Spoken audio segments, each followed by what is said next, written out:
Okay, guys, we lost at least, what, 15 minutes there? Yeah, maybe more. So I'm guessing total time we need to make up at the end of this is at least half an hour. So crap. we are not going to probably finish at 11 o'clock tomorrow morning. It's going to be more like 11:30. Apologies. We've had a bit of technical issue. There was a technical issue when we went outside, and then the laptop that we were working on decided to close down at 5:45. We've managed to go live again, and Mr. Jordan is now working behind the scenes really, really hard to get those videos up, to get new streams up, ready for the rest of the day. So we are really, really sorry, but total time together, we are still going to carry on, and we are still going to try and make that full 26 hours. In the meantime, whilst Mr. Jordan is doing that, I realized that you didn't see the part while we were outside, because what we did is we went and we had a look at the onions. So we took an onion from the garden, which I'm going to put under the visualizer now. So can you see both the board and the table down here? Yes, we can, sir. Fabulous. So here is the onion that we collected from the garden. I think you can see that just about there. So as you can see, this plant here, it starts not as a seed, but as we were talking before about, it starts life as a bulb. So that bulb is planted into the garden. Now, this onion has not done a very good job at growing. And we'll talk about that in a moment. But what we can see is when this bulb was planted, out of the bottom of the bulb into the bed, the roots have extended, and the roots have gone in search of water and nutrients, and they've sucked up those water and nutrients into the bulb to try and get that bulb to grow. The bulb at the same time has sent out its stem, which is extended out of the soil to collect sunlight from its leaves. However, this onion has been in the ground for a very long time. As you can see, in comparison to my hand, that it hasn't grown very well. And there's an indicator. If we look at the top of this plant, we can see that almost another bulb has started to grow here. There, can we see that? It's almost like it's forming another bulb. That is the flowering part. And when this gets large, we know that that onion is no longer. So out in the garden, we did see some onions that didn't have a bulb or that flower at the top, that were much bigger than this part here. However, this part here has not grown and has got that flower at the top of the stem, which indicates that this plant is not as strong and is not going to make an onion. Sir, when we left him off, was talking about the eggs, and he was talking about the difference between them. So I'm not going to steal his thunder too much, but if we have a little look, this is where we're at the minute. So this one is the Coca-Cola. Not that interesting, really, just an egg dipped in Coca-Cola. Pretty standard. Over here we have our control egg, and with the control egg, nothing has happened, which we expect from control. It should stay the same. If something happens to this egg, we would expect that that would naturally occur to the other eggs. Over here, oh, that is vinegar. Just had to smell it. In the vinegar, we can see that it's still frothing, still bubbling, which indicates that that kind of chemical change is still occurring. Over here in the apple juice, actually quite interesting in the apple juice, because we've got the acid and we've got the sugar in there. Lots of bubbles forming around that egg. How many people have we got watching this stream at the moment, sir? I'm just posting a few things. I will check in a second. Fabulous. This egg is in water. And as we kind of predicted as well, not a lot happening to this egg. We can see not a lot of bubbles, no real change. It looks a lot like the control egg. Finally, it's hard to tell, and I think this is what Sir was talking about when he said that the milk is almost opaque. You can't really see what is going on with this egg. Well done to the 7 viewers, by the way, that managed to find their way to this video. Please, if you're with us, and people that you know have been watching along the new link, we are really, really sorry about the technical difficulty. They'll continue to try bringing you the full 26-hour Teach-A-Thon, even if that means we need to go later than the advertised time. Okie dokie, carpool karaoke. We are going to take a slow walk back over to the board where I will begin to talk to you a little bit more. You know what you didn't do because we were off stream? Did we thank people? Or was that on stream? That was on stream, sir, because that was when that was in between it shutting down. Okay, well then, okay, that's fine. So, what I'm going to do is I'm going to dip back into my slides over here, and we're going to talk a little bit about the seasons. And what's really nice is with each of these seasons that we're going to discuss, I've put in a little poem to match each one. So, although it's science and although we are talking about the changing of the seasons, we're going to shoehorn in a little bit of that literacy, a little bit of that English that I love so much. So this is kind of key stage 1 work here, but we're looking at the changing seasons. And year 1 spoke to us a little bit of the seasons early, and I'm really glad that we've got a globe in the room, because a little later on, while we're talking about the seasons and about space, we're going to have a look at how the seasons occur. But for now, we're going to keep it light, and we're just going to look at the 4 seasons. And that's the 4 seasons as in the seasons of the year, not the 4 seasons. Is it a restaurant? It's a hotel, sir. Oh, is it a hotel? Okay, fabulous. So here we have our 4 seasons. The cold season with all the snow, winter. Then as things start to bloom, start to grow, start to see new life, we have our spring. Then hot, green, plants alive, long days, holidays, we have our summer. And then we have autumn, or if we were in America, we would call it fall. We just talked about them. So quick question, if you're watching on the stream, whether you're live or not, what are the 4 seasons? And to think about, if you can name the 4 seasons, what words can you generate to describe them?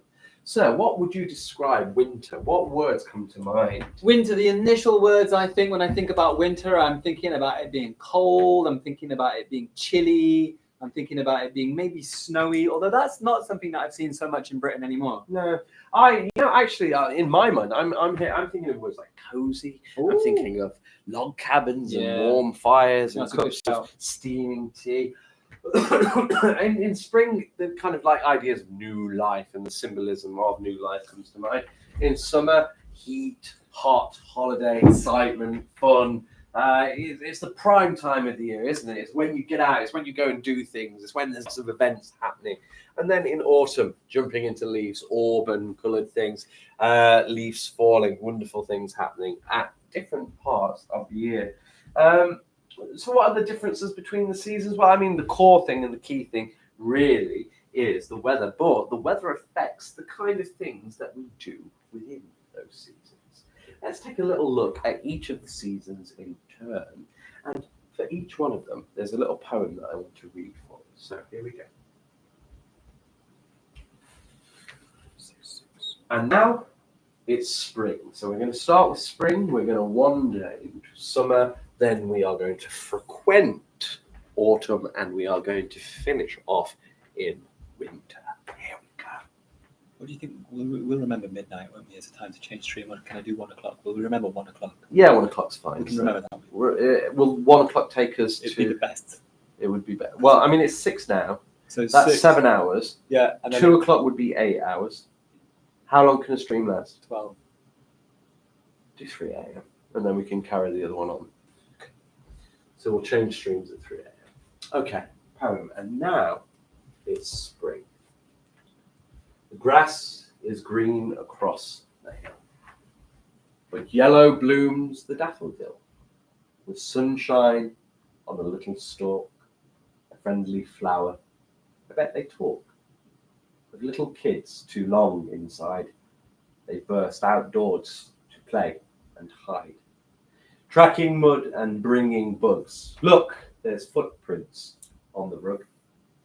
Tiny whirlwinds, these little tykes.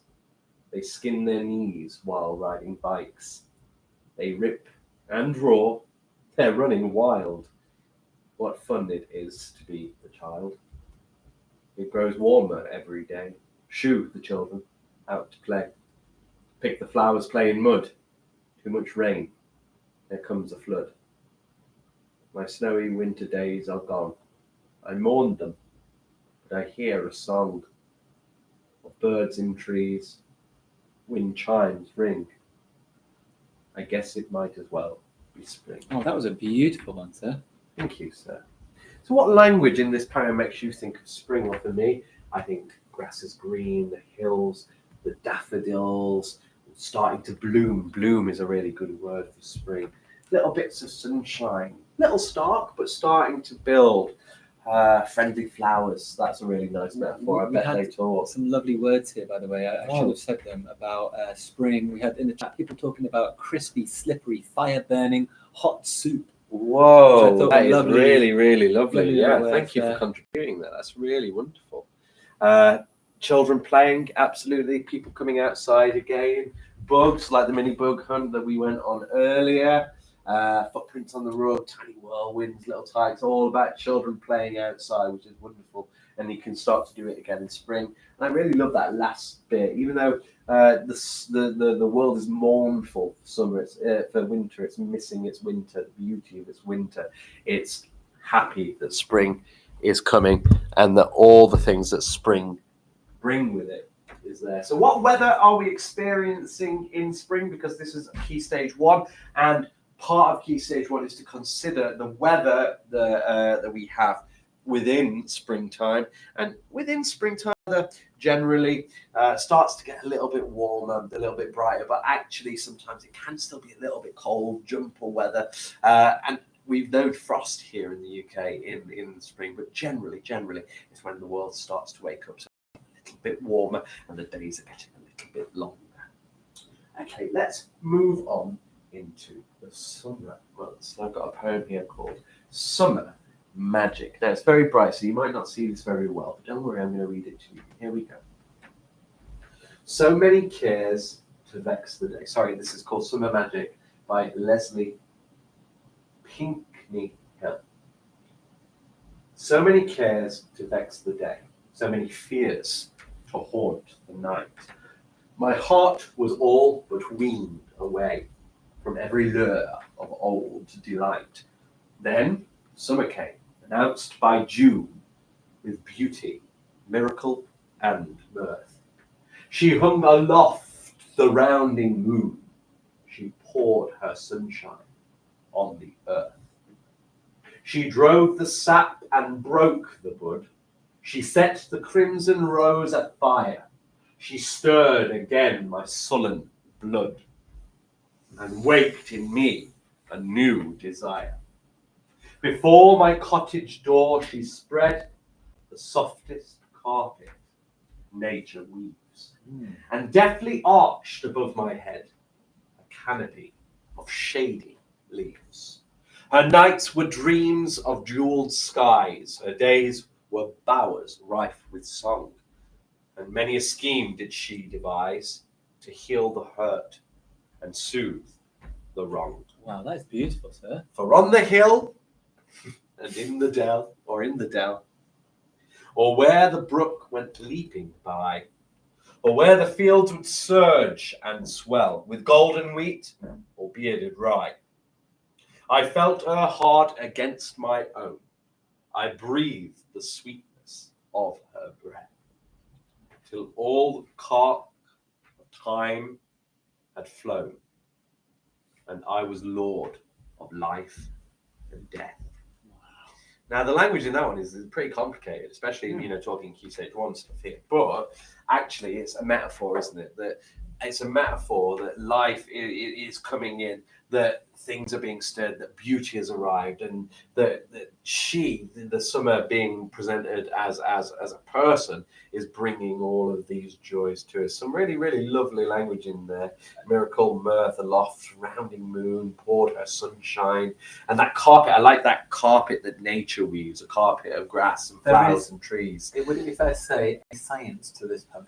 I would say that there is a science to it because we're talking seasons and we're keeping it to what type of weather, which is key stage 1 learning, what type of weather would we have in the summer? So if you're in the chat, type that in. If you're at home and you're writing about the 4 seasons, maybe you're drawing pictures around the 4 seasons. I was going to say, it would be nice if you did take some pictures and things. One of the things you can do is you can post it onto the Twitter, you can post it online, there's Facebook pages, Instagrams as well that you can go onto. Causeway Green, Anglesey, Causeway Green. Wherever. You can send that and get us all connected, because we'd love, what we'd like to do as well, if you do post it onto the Twitter feed or onto Causeway Green, it'd be quite nice. We could pop them up, couldn't we? We could actually share some of the work that you're sending. So there's absolutely no reason why you can't do that. I don't think. I can't think of a reason why you can't do that. I'm going to pause there, sir, because I've got 2 more poems to go for the 2 of the seasons, but I think it would be really nice if you just come back to those poems, shall we? Come back to those poems. Have you later on. I've had a little nibble. I'm just going to take maybe a 5, and then I think if you want to have a talk about the streams and what's going to happen, just because obviously we've had a few technical issues, which is a shame.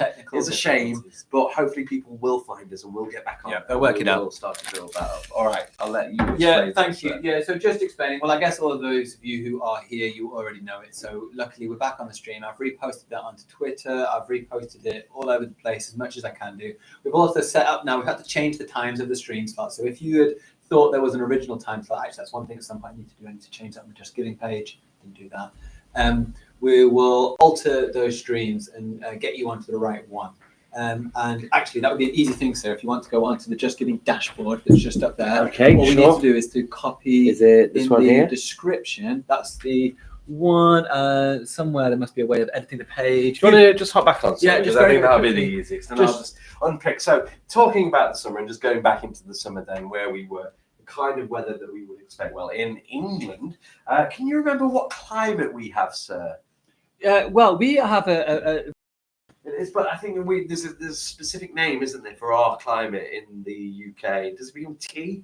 I can't remember what the term is for our climate. temperate. Temperate? Is it a temperate climate? I think that's it. I think we've got a temperate climate, and I think that means that we get generally mild-ish summers, but we do get a lot of rain. We're in the northern hemisphere, and we're quite far north. Actually, we get colder weather, and we get a little bit more of that rain than maybe some other places do in Europe.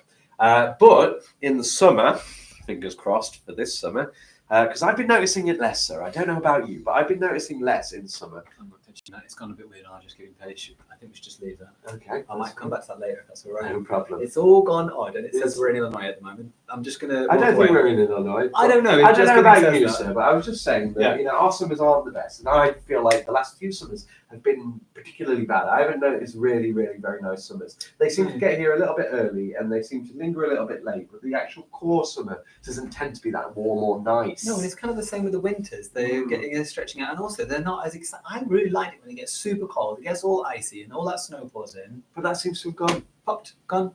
Right, I am staying on now, and we'll sort that Just Giving thing out later. Right, so we've got a few little things we're going to talk about. Obviously, we've done a few thank yous. We'll come back to thanking all those people who've been donating to us. We'll keep reading out some of those names, and that's really, really great. I know a lot of people were guessing the name of the teddy at the end of the day. We've had so much involvement with all of you. I'm trying to think now. I think what we're going to do, we were looking a little bit earlier on at vertebrates and invertebrates, and I think I want to take a little bit of an opportunity to go back to some of that learning that we were doing with our mini-beast group. And we're going to have a little look at some of the vertebrates and invertebrates. And you know what? I could have a PowerPoint up here, but instead, what I'm going to do is I'm going to do a little bit of live learning here, because I just want to say a massive thank you. The Tran family have just donated another £50, taking us up to 1,880. We're getting close to that 2,000 mark. Great, with our international viewership. That's fantastic. Right, so let's get over here and let's have a little look. So I'm going to move this camera just over here a tiny bit. I'm going to make sure that I've got the visual on what's going on right now just there. Sorry for being off the screen. I'm not there. Right. So I'm going to change some of these. I'm going to have a little look at some different creatures. And I think we started to have a little look at this earlier on with our mini beasts, but I'm going to have another little look at them now.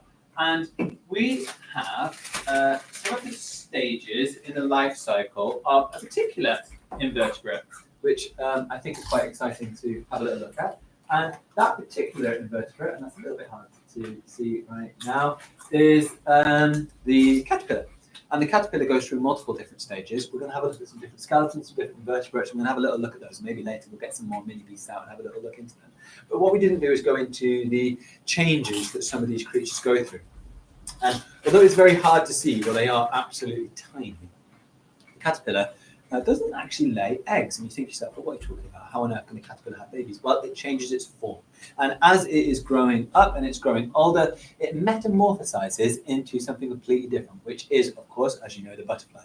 So we've got a couple of the stages here of that process. We've got the eggs, which are down there. We've got that early stage, which is the caterpillar. Now, I noticed this caterpillar, and it's quite nice and interesting to see. It's surrounded with spikes. Now, this goes back to some of the conversation we were having earlier with Mr. Keeling and the plants. And on that, we noticed that quite a lot of plants have these dangerous, angry little spikes on them. And they do that as a way of defending themselves.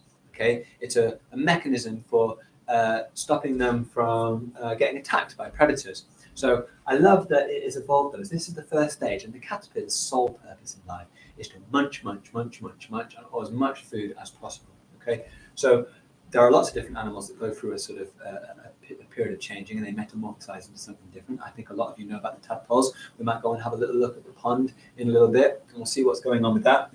Right, we've got the caterpillar there. Then we move on to the next stage over here, which is known as the chrysalis. Now, the chrysalis stage, what's actually happening, that caterpillar is sort of spinning itself into a comfy, cozy little cocoon. And that cocoon is protecting it, it's keeping it safe. And what's going to happen is on the inside of that, it's going to go through this amazing process, and it's going to completely change into that final stage that you see over here. I know it looks a bit like it's upside down, but I guess there's no real right or wrong way for a caterpillar. I'm going to try and make sure I don't mess up the experiment that Mayor Richard Parker set up for us. You can see there in its final form. And isn't it amazing that something can go from being a caterpillar and it can completely change into a butterfly, completely change its form. Now, how does that link back to what we were talking about with vertebrates and invertebrates? Now, to make a massive change like this thing, I know for sure, doesn't have a backbone. And when we talk about animals with a backbone, we're talking about vertebrates, okay? So we had a little look with the children earlier on, but I will go just into a little bit more detail about what we're talking about when we talk about vertebrates.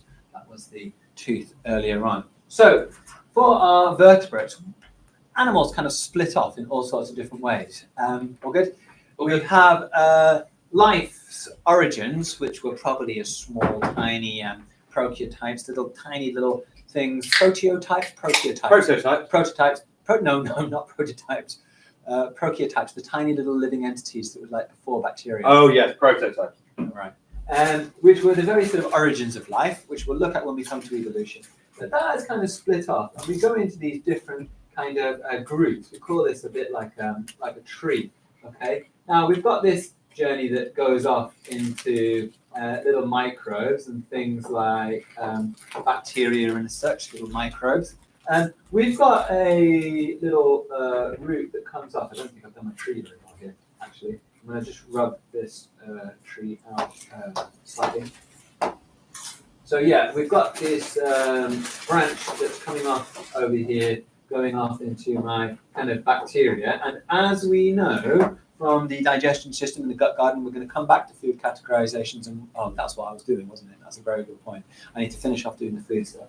So we've got the bacteria that is spreading off, and that is evolved into all sorts of different things. We've also got, of course, the animals that have evolved up here. We've got the fungi that's evolved up here, and we've also got the plants as well.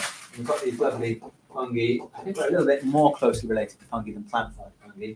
And then we've got us. Now, us animals, we kind of split off into loads and loads of branches, but the first major big split that we had was between the invertebrates,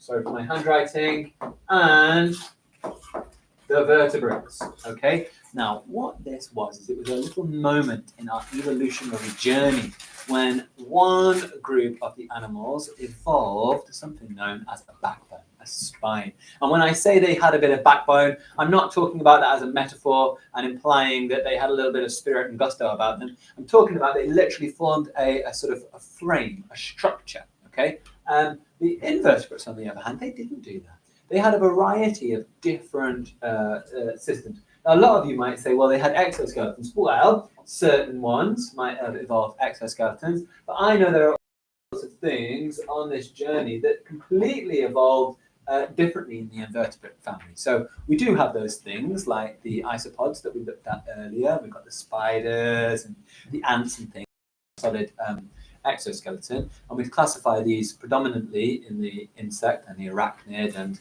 there are also, well, like I said, the isopod groupings. But there are other things that are on the invertebrate side that don't have that solid structure to their body. Can you think? Maybe and how are they protected? So? It's a great guess. It's a great guess. It's a great question. So it's a great question.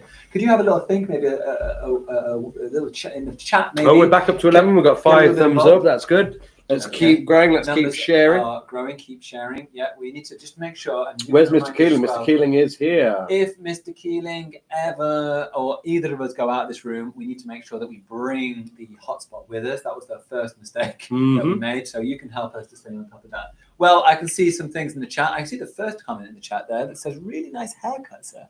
Oh, yeah. Thank you. Yeah. That's nice. Right, over here. We've got things like, yes, you guessed it. You've got your worms, you've got your slugs, you've got your snails. Snails do have a little. But how do they protect themselves? Though? That's a really good question. Who said that? Worms, you say, right, that exoskeleton is really hard. It's a really good way of protecting yourself. Only at the micro level, because having an exoskeleton is not that great use when it comes to a big predator or a big prey that's coming along. So up to 15 viewers, sir. Let's keep going. A little beetle, you're a little insect, and a bird's coming along, bam, and eating you up, well, that exoskeleton is not going to do a great deal for your protection. However, on the micro scale, with the smaller predators, the millipedes, the things that might be attacking you down there, the ants that might be getting at you, having that hard outer structure, that is a serious thing. So, Mr. Keeling's asking me, a worm, well, what does it have as its defenses? Well, a worm might be soft, but it has other ways of defending itself, because you know that worms, they're underground. And I've got here a little wormy that has picked itself, it's popped out of the ground a little bit for a little bit. See, that's foolish, because a bird could eat it. You'd think, wouldn't you? So Mr. Bird is coming along, here he is, and... now, I happen to know that Mr. Bird is quite hungry, especially for worms. He's pretty hungry, and he's looking at that worm, and do you know what, sir? This bird is not late. Oh, right. You know what they say about early birds? The early birds eat worms. Yes. Early birds catch the worm. Yeah, they What eat. that means, of course, is if you get up, you get in the first person to do things. You're the first person to get things going. You know, be prepared in your life. Don't be late to stuff. Don't be disorganized. The early bird catches the worm. And literally, you could eat worms. And also, you get an opportunity to eat worms, which is also great. So you can see it's looking at it. Well, it has a little, number one, it's going to suck its body in as well, but it also has these tiny little sort of spikes on it, which even if you grab it, a worm. They're very small. They kind of hold them into the ground. They're not quite like I've drawn them, but it anchors itself into the ground somewhat. And if you've ever tried doing this, and maybe Mr. Keeling and I can do this, we'll get up early and see if we can grab a worm. They're very hard to pull out. They hold themselves in. So the bird is doing it. And the second the bird lets go for a second, it gets itself back in. So yes, it doesn't have that strong exoskeleton, which is protecting it, but it does have other ways of keeping itself safe. Bye-bye, Mr. Bird. Oh, I really liked Mr. Bird. Yeah, Mr. Bird is really nice guy. Didn't really care for the worm. There are other invertebrates that don't have a hard exoskeleton as well. And I know that some of the people in the chat did mention these things. This is when earlier on today I said something. What about slugs, sir? How do they protect themselves? That's a really great question. I know that some slugs protect themselves by creating a very strong sort of thick mucus around their bodies. That sounds gross. That mucus can be really gross and disgusting, and it stops animals from wanting to eat them. They can also create kind of foul smells and scents around them. So when an animal or a frog or something eats it, it can kind of be really horrible, and it makes the frog kind of spit it back out. Now, earlier on, that other thing, and sir, would you mind fact checking something for me? Yeah, sure. Because the children earlier on, and I didn't have an answer for them, were asking me, are there any invertebrates bigger than us? Okay. And I said, I don't think so. And then I had a panic because I thought about, can you think of an invertebrate that might be bigger than us, sir? Worms, maybe. It's not worms. I don't think a worm would be bigger than us. Right. Can you think of anything Snake? else? It's a great question, but a snake is actually a vertebrate. Oh, yeah, of course. It has spine. Spine, yeah. So Are there any invertebrates bigger than? My suggestion, humans? sir, was a jellyfish. I thought there could be some jellyfish that are pretty enormous. And Sir is just in the process of fact-checking that for me. Because, I've got a sneaky suspicion we could do potentially getting that back in the fridge in case you've got a second, but we can do that at any point. I can't find anything. You can't find anything about jellyfish being bigger than humans. Maybe that's not the case. But there is a possibility. I don't quite know. Maybe some of you can go out. Do you know what? Whilst you're tweeting Elon Musk, getting him to donate to the live stream, that would be great. So let's go over here and let's have a little look at those. Apparently, the largest known invertebrate is the giant squid. Oh, so let me just have a look. Giant squid. That is such an obvious one. Giant squid are enormous. There are sperm whales, which are yes, they are bigger because they found specimens that are up to 13 meters. 13-meter long squid. I don't know how I completely forgot about the giant squid. Of course, the giant squid is an invertebrate. It's much larger than us at 13 meters. The sperm whale, which is an amazing whale. The sperm whale, it does something quite incredible, actually, sir. I don't know if you know this about the sperm whale. I'm sure you possibly do. These amazing creatures that go and there's borders. No, I'm popping up on here. They've got these amazing big sort of top bit to them. Here's the sort of sperm whale's mouth section, and there's its fin at the back. And it has this big kind of bulbous head. And these things, they go deep, deep, deep into the deep water. And what we're assuming that they do, they've got this kind of clicks that they send out so they can see in the deep, dark underneath the water, a bit like a sort of sonar on a ship, or really I should say the sonar on a ship is a bit like what it's got, because we only invented sonar long after these whales and other creatures were using things like this.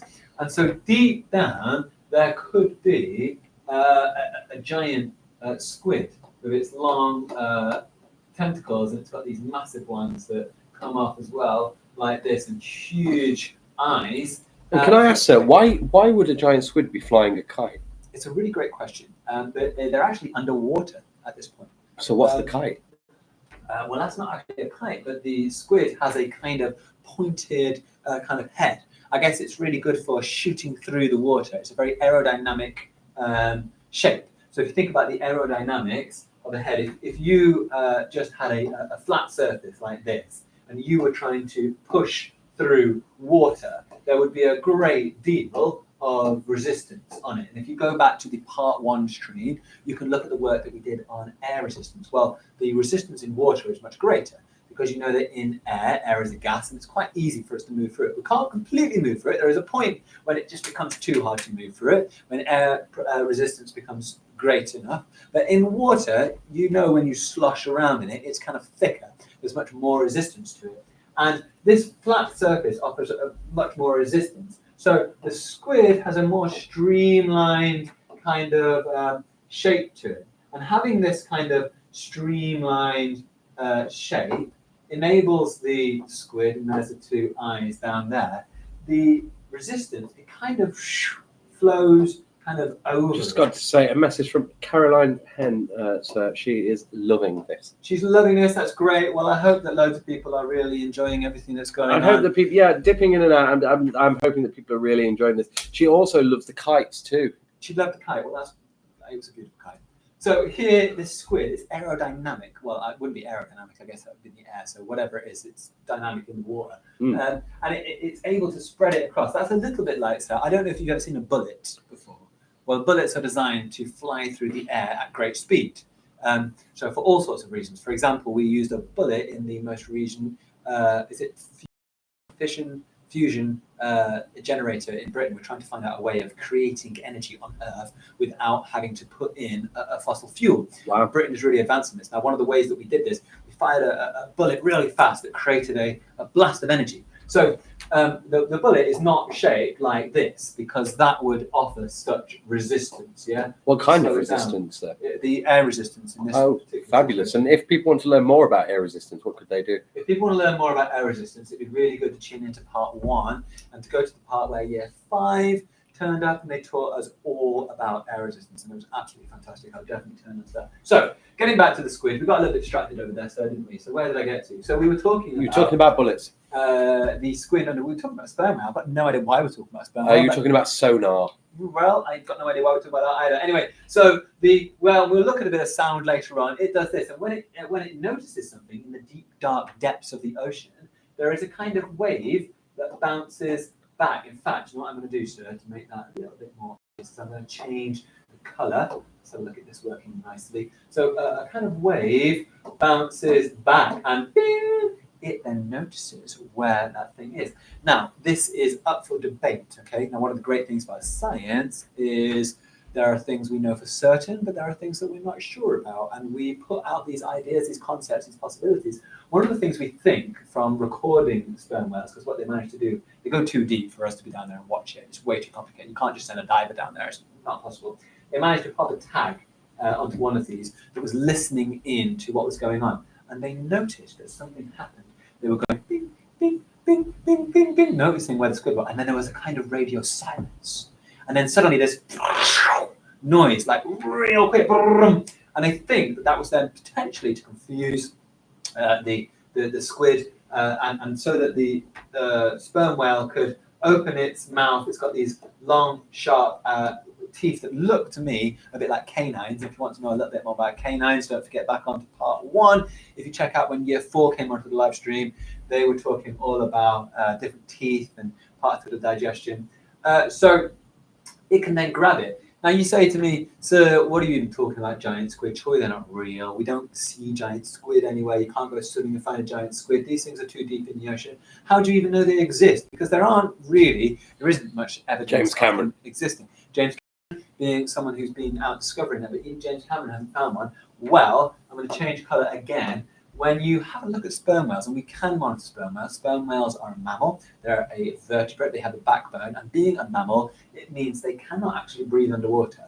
Despite what a lot of people think, whales can't breathe underwater. They have to keep going back to the surface to get air inside them. And when they come back up, we're able to have a good little spot and little look at them. Now, they often have on them these kind of marks around their face that look a bit like this, and they can be long and giant, these sort of scars, these perforations. They look identical to the tentacles, identical to tentacle on the squid. Yes, please, I'd love an intro. It's getting towards 6:30. Is there anywhere that we should be looking at the moment? 6:30. Right, guys, I think some of you now keep your live stream on, but separately, I think you need to get BBC iPlayer on. And maybe so, you see the second computer we've got over there. If you could get onto BBC iPlayer on there, you may need to log in with your BBC iPlayer password. Sure. I presume Mr. Keeling, of course, pays his TV license. Absolutely. The BBC is an amazing tool for education, for teaching us all sorts of things, and that's why we pay a lot. And do I go to news? If you go to whatever's live on Channel 1, so we want Channel 1 lives, if that's possible. There is a way of doing that, I'm pretty sure. Some channel something, I don't really use it much. BBC does all these amazing things. It has an incredible education if you want to use it. It has an incredible all this amazing stuff for all ages, Key Stage 1, Key Stage 2, Key Stage 3. It'll support you all the way over. It works often in conjunction with the Open University, which is an amazing university that anybody who wants can gain access to. Yes, you can start a course or a degree or anything. You don't even need to turn up to the building. You could be away traveling and you could get yourself an Open University degree as well. The BBC, fantastic for those kind of things. And what we want you to do is have a little look on BBC One about now-ish, because if you're in the West Midlands, and I'm sorry to those of you who are viewing this from Hong Kong, Mr. Singh over there, and the Tran family over in Vietnam, and all the different people from around the world, may not get. The only thing, sir, is that might not show us the West Midlands, it might show us the London one, I've just realised. So you might want to have a little wonder about how we can get the West. Yes, it is showing you the London one. So we're just trying to have a little look if we can get that live stream running. There we go. Maybe that will be coming on any minute now. We will see if we can try and show you some little snippets from it. But get yourself onto West Midlands today. Is that it, live, sir? It says BBC London again. That's irritating. Is there a way of changing location potentially? Sure. We'll have a little, Mr. Keeling's going to have a little fiddle around whilst I have a little talk and see if you can change the location. You carry on, sir. Really talking lovely about if we can squids. get that on. So, back to where we were. Now, I've got absolutely not the foggiest clue how we got to squid and sperm whales. I'm just going to take myself back and page. What was I talking about before that? Oh, perfect. We were talking about vertebrates, invertebrates, and we were going to see and have a little look at a vertebrate or an invertebrate. So let's have a look now. We've had a view of the caterpillar, which was an invertebrate. Let's have a look at a vertebrate now. So you can see this is our live demonstration area, and over here I've got locked in resin a vertebrate. Now fish are amazing, and you notice that all fish, they all kind of look pretty similar. I'm going to pop him up. There we go. Perfect. Look at that. I'm going to pop him up over here. What an amazing example of a fish that we can look into this.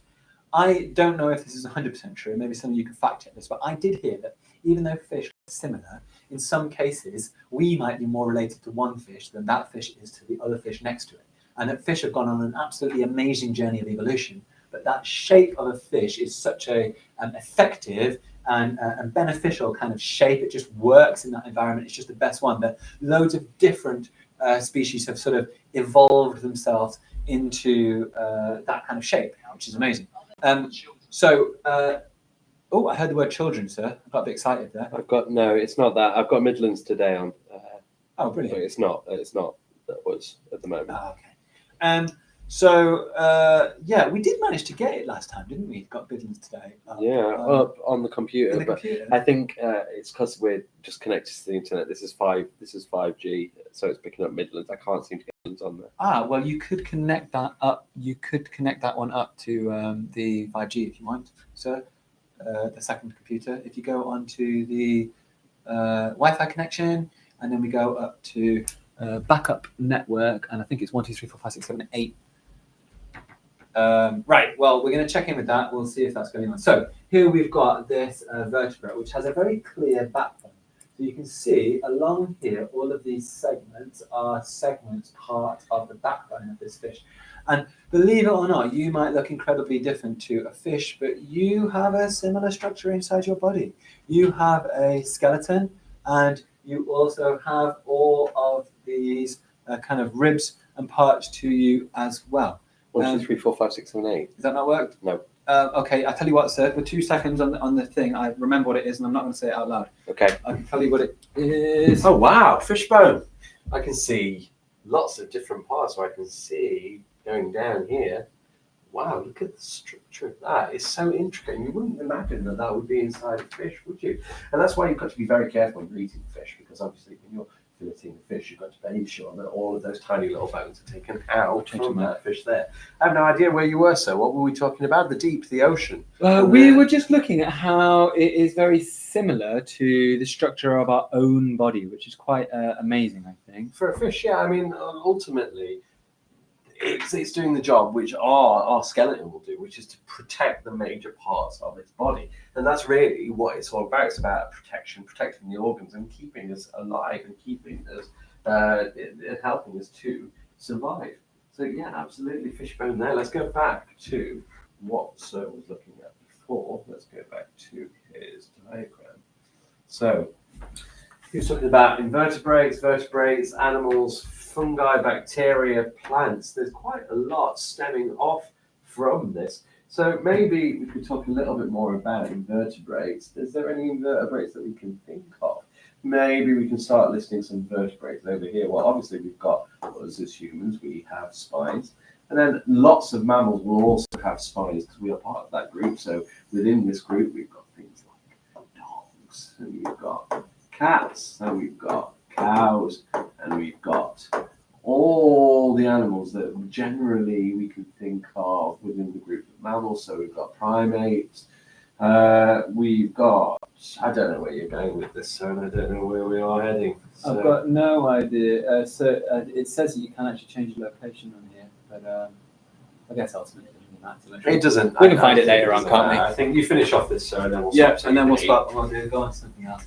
So let's have a quick look where we were getting up to. Well, if you're getting onto BBC iPlayer, that's really, really good. You should go and watch that. We'll find it. We'll find the clips. We'll put them on later. It doesn't need to be on right now. Get yourself onto BBC One. Let's see if we're on the news, and let's see if our donations go up a little bit after that. So can you just make sure that's in the live one so that we don't lose any stream or anything?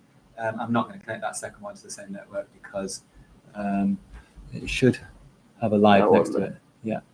Brilliant. Yeah, we're still live. So We're still live, which is great. Right. So we were going to have a little look at this. We were going to compare it to. I have a skeleton somewhere, which is actually annoyingly not down here, but I will go and get the skeleton in a little bit so that we can compare it to us. But I do have some little sections of our skeleton. Let's have a little look over here. So you'll notice, and I'm just going to take a little chunk out of us. So obviously this is inside of us. This is where the head connects on up here. Okay, I know these little bits are separated out, but that's not the important bit. The important bit is let's have a look at this, where our backbone is. And you'll see this is what we call a spine. It's got all these different segments on it. And this is what links us to the fish and to all the other creatures that are also vertebrates. And if you have a little look, and we look carefully at the fish and compare that also to the structure of our own human skeleton, then you'll see, look at that, there it is, there are all the ridges, and there all those little spikes coming off. They look very, very similar to our own. And they've also got a head, of course, located at the same point at the end. And even, and you know, people might say you don't look anything like a fish, but I actually think you have so many things in common with a fish when you actually think about it.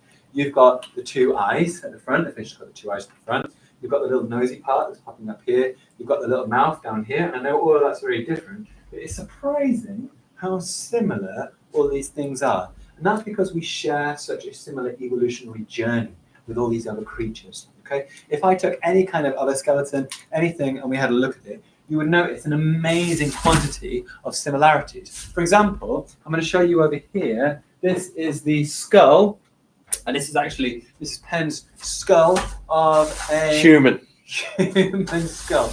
Now, we remember from earlier on in the stream, because it has these molars, I know it's some kind of herbivore. And looking at the shape of that, I'm pretty confident that this is a cow. And you think to yourself, well, sir, what are you talking about? We don't look anything. Is that the one there? Is that it? Oh yeah, we've got middlers to down. You got it? Yeah, but nothing yet. That's great. That's great. I'm excited. Sir's managed to do it. He just changed the location. It was thanks to Mr. Bradley. Again, Mr. Bradley's good man. he is fantastic. He's all over it. Right. What am I talking about? Oh yeah. Angle Green, he says, keep going, Mr. Keeling and Mr. Jordan. Thank you so much. Lovely to have you on the stream. Brilliant. Angle Green. Excellent. So you can see that actually the similarities between my skull and this are actually surprisingly similar, right? We're part of the same family. The fish is actually part of a slightly different branch to us, even though it is a vertebrate, but the fish is on a different sort of line to us. But this is a mammal, a cow, and we are a mammal. And look, we've got eyes in the same spot, we've got nose in the same spot, we've got mouth, we share similar teeth in all the same kind of ways. It's amazing the actual similarities that we have between us and the animal world. And look, I am not now going to start talking about how you shouldn't be eating these animals, but when you think about the similarities and where we've come to in our joint journey, I know that's one of the arguments that a lot of vegetarians use to say that actually we shouldn't be eating so much meat. And there are lots of reasons why we probably shouldn't be eating so much meat, and we're going to go on to a few of those in a little bit. And that's all to do with the environmental impacts that meat can have on the world. But look, I'm definitely not advocating vegetarianism, not in the slightest. Meat is an essential part of our diet. It kind of contributes to a healthy combination of foods. I'm just going to bring us back. Have you shown the bird yet, sir? Earlier thing. Oh, the bird's going to come up in 1 second. I just thought now we're talking about how important meat is. It might just bring me up to something I never quite finished earlier. Oh, was it the healthy food plate? Give you a little bit more resting time before I go and eat as well. I'm going to be. Here we go. Oh dear. Got ourselves over to. There we are. To these food groups. And actually, you'll notice that these proteins, they're actually an essential part of our diet. And by having these meats, they offer us vitamins and minerals that we might not otherwise get from the vegetables and the fruits that we eat ordinarily. So, yeah, really good, balanced diet. We got as far as carbohydrates and sugars. Mr. Keeling identified sensibly that sugars are the least important of these. Proteins very important because that's sorry, just a couple of chat messages. Caroline Penn again is saying, "Is that the skull that I gave you?" That is the very skull that you gave Mrs. It's Penn. the very skull. The very skull. It's The been a very great skull. use to us. I think actually I still have a piece of quartz that Mrs. Penn brought in. Could you as show well. us on this live stream? I can't because it's in my car and my car Ah. isn't here. Sensibly not driving because we are going to be very tired teachers tomorrow. We are going to be very tired teachers tomorrow. Now, let's have a look at a few of the other things that need to go into this. We've got our proteins, we've got our carbohydrates, we've got our sugars. And another thing that is very important would be dairy. Talking about cows. And the dairy is something that is provided to us by our good friend here, or I should say Mrs. Penn's good friend, the cow. Now, look, we don't need to be getting dairy from cows. We decided as a species that the dairy from cows is something that we rather like. I'm not sure what the first guy who decided that you could drink from a cow was doing. I don't want to ask, but that's where we decided to get most of our milk from. But we could get our milk from all sorts of places. I see a wry smile on Nick Owen's face. Which Yeah, I'm hoping it's a makes me positive hopeful. story, which it might be ours. It could be a positive story. A little bit of volume. If it is ours, I'll just skip back a little bit. Oh, you can do that? Yeah. Brilliant. So don't forget, stay tuned. BBC One. Get onto BBC One right now. Click onto it. Get to BBC One. BBC One West Midlands. That's what you need to be on. If you're on BBC iPlayer, you need to make sure that you are in the correct location. It's not quite us yet, right? So dairy. Now, as a mammal, when we're born, we actually get dairy from our mothers, and all mammals do this. They suckle on the milk from their mums. It doesn't matter whether you're a sheep, whether you're a goat, whether you're a cow, whether you're a monkey, whether you're a whale, believe it or not. Even in the water, in the seas, a baby whale is suckling milk from its mother. And this is an absolutely essential core part of our diet. Look, I'm not saying that we should be continuing to have milk from our mothers as we grow up later, but we can replicate the same benefits that milk gets from dairy. Now, some people are lactose intolerant, and there are other alternatives to this, but I'm thinking your things like your cheeses and your milks and your yogurts and all this kind of stuff are really, really good. And when we come back to talking about those gut biomes, I know that yogurt is absolutely fantastic for that. Right, so we've got proteins, dairy, carbohydrates, sugars. Now I'm gonna lump these two, sir, and would I be right to do and put vitamins and minerals together? Yeah, I would say so. Why not? I'm just gonna put vitamins and minerals, and I like to say vitamins and minerals, Vitamins and minerals. I come in and my minerals, mouth and I get them minerals. into my digestive system where they will be absorbed. Oh, that's so beautiful. Thank you. We've actually got a whole digestion song, Mr. Keeling and I, that we're going to be singing ad lib later on, which I can't wait for. Yes. So we've got vitamins and minerals, and these are the sort of things that we get from our veg and our fruit, those things. You know what, you get it from all sorts of other things as well. But these are the predominant sources of these really vital things. And you know, when I was talking about that gut microbiome, and I was saying that symbiotic relationship that you have with all of the microbes that are living inside of your body, well, we need them to keep them happy. The thing that makes them the most happy are those things like those cabbages and those vegetables, those peppers, those carrots, all of those kind of things. That is what makes them yummy, yummy, yummy, super, super happy. And it helps to create a really happy gut. And a happy gut means a happy person. And that's really, really good. So we get these from our things like our veg and from our fruit. Another thing that's really important that we have a good amount of in our diet is fiber. And fiber is really good. We're getting to that edgy point, aren't we, on the news? We are, yeah. We've We've got there's about 11 minutes of this news left before they go to a party election broadcast. So we're just holding out hope that our story will be on get there. in at the last second. Because if we did that last time, and I'm hoping we do that this time, but you know, we can't, you know. Yep, we can't. Yeah. Okay, fiber. That is another thing that we really need in our diet, especially as you're growing older. Fiber is really important because you remember, if you go back to part 1 of our live stream, you'll go and see what year 4 did when they came in. And they were showing us all about what happens in your digestive system. And what they were showing you was that we want our intestines to be squeezing and mushing out all that goo. And if at the end of that, that's working properly, we get a nice, solid lump of poo, fecal matter. Okay, you can go back in the stream and you can see those falling out. And in one of those, when it was all watery and messy, the kids were going, "Oh, it looks like diarrhea." And it was a bit gross, yeah. It was a bit gross. Now, what can we do to help with this? Well, our fiber is really good. We get this from a lot of the vegetable things that we eat. What's a really good food for fiber, sir? Oh, fruit and fiber. Fruit and fiber, yeah. Get some It's in the name. Fruit and fiber, all bran, things like that. Really good. and they're going to keep you nice and gut healthy. Do you know what? Your microbiome. So I just want to chime in. We are closing in on that £2,000 mark. We are at £1,930. My goodness, we are £1,930, which is very exciting. We are not even halfway through our live stream. We have been doing 1, 2, 3, 4, 5, 6, 7, 8. Don't count.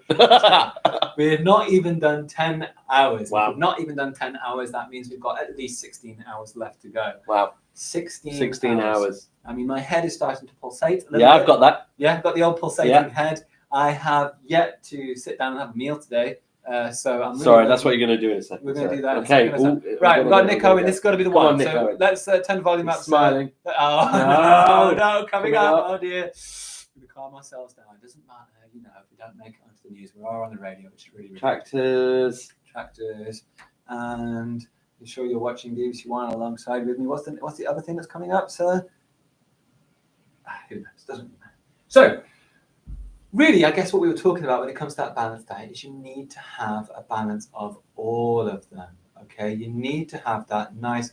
Science Lesson record attempt. This is us. Bring it over here, sir, if you can. Pause it. You can unconnect it. Let's have a little look at this. Let's see. It looks like we're going to be live on the news again, and just like we did last time, it'll be good. We're hopeful. We're going to put the sound up a little bit. I'm going to get this microphone a little bit closer. We can just see. I don't think we're breaking any copyright rules by doing this. Hopefully not. We won't. Maybe we'll push it back a little bit so that the algorithm doesn't pick it up as being too obvious. That'd be really good. I'm going to press play. It started at 9 o'clock this morning. Here we go. It's still going strong as I speak. They won't finish until 11 o'clock tomorrow morning. Very They're doing exciting. it to raise funds for new equipment. We sent our reporter Peter Wilson back to school to find out more. You're live. Excited. There's the camera. 9 o'clock this morning, and hopefully the longest science lesson ever got underway. The brainchild of teachers Sean Keeling and Sam Jordan. So what other organs do we have in our body? Yes, The science lesson is still going on now at Anglesey. It's live. Yes, it's really happening. Due to finish tomorrow morning at 11 o'clock. We're looking at 6 hours, but really what it's about is about engaging children in science. It's about getting this community interested in science and raising a bit of money.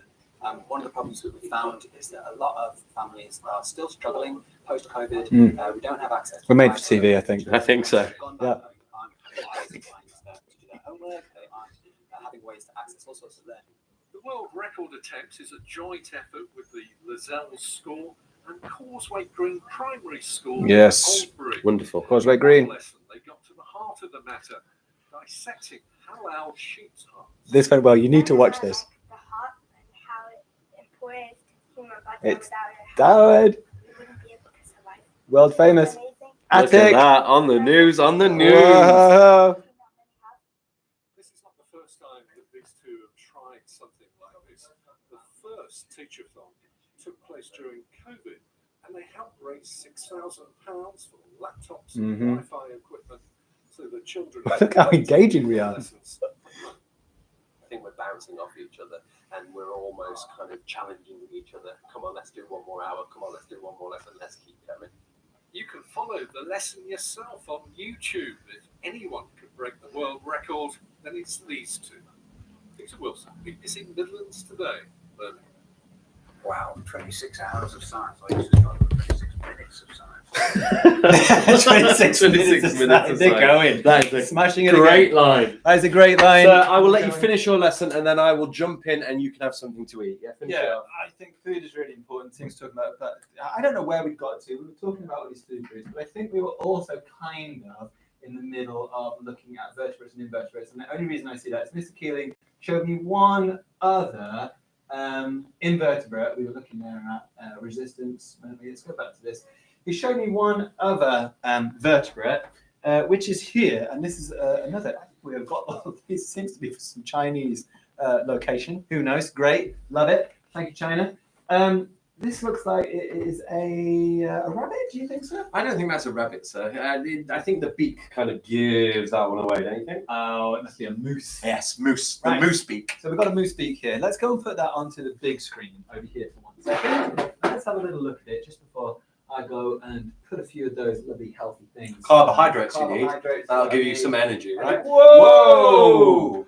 Now, what I love, and I think the reason why this is really important to come back to, is when we saw that fish, and I'll just bring the fish close to this for a second. Well, notice what did the fish have? The fish had the head, it had the spine, it had that kind of these sort of spikes coming off it, a bit like when I showed you the human skeleton. We had the same thing, didn't we? We had this spine going on, we had these things coming off it. For us, those are our It's ribs. amazing. Completely different species. How similar we all are. Yeah, and there it is. Even if I put that little head, you might say to me it doesn't look similar. I think that looks similar. Yeah, when I put that little head, look, doesn't that look similar? I mean, they're missing the beak. Missing the beak, but you know what? That is just an adaptation Yeah. that the bird evolved to suit the kind of prey that it goes for and the kind of foods that it is interested in. And the beak worked really effectively for it. Now, for us in the mammalian branch, Wow. we went for teeth as a way of us grinding up and chewing our food. What is a mammalian branch? The mammalian branch, well, we are split up, and I did show it on the other one, but we'll actually probably come back to that a little bit later on. The different branches. One last thing I'll do before I do that. Sure. I know from year 4 when they were talking about digestion, they were talking about the importance, the significance of the teeth as part of that digestive process. And one of the things that they identified, that those teeth are there to help us to grind up the food.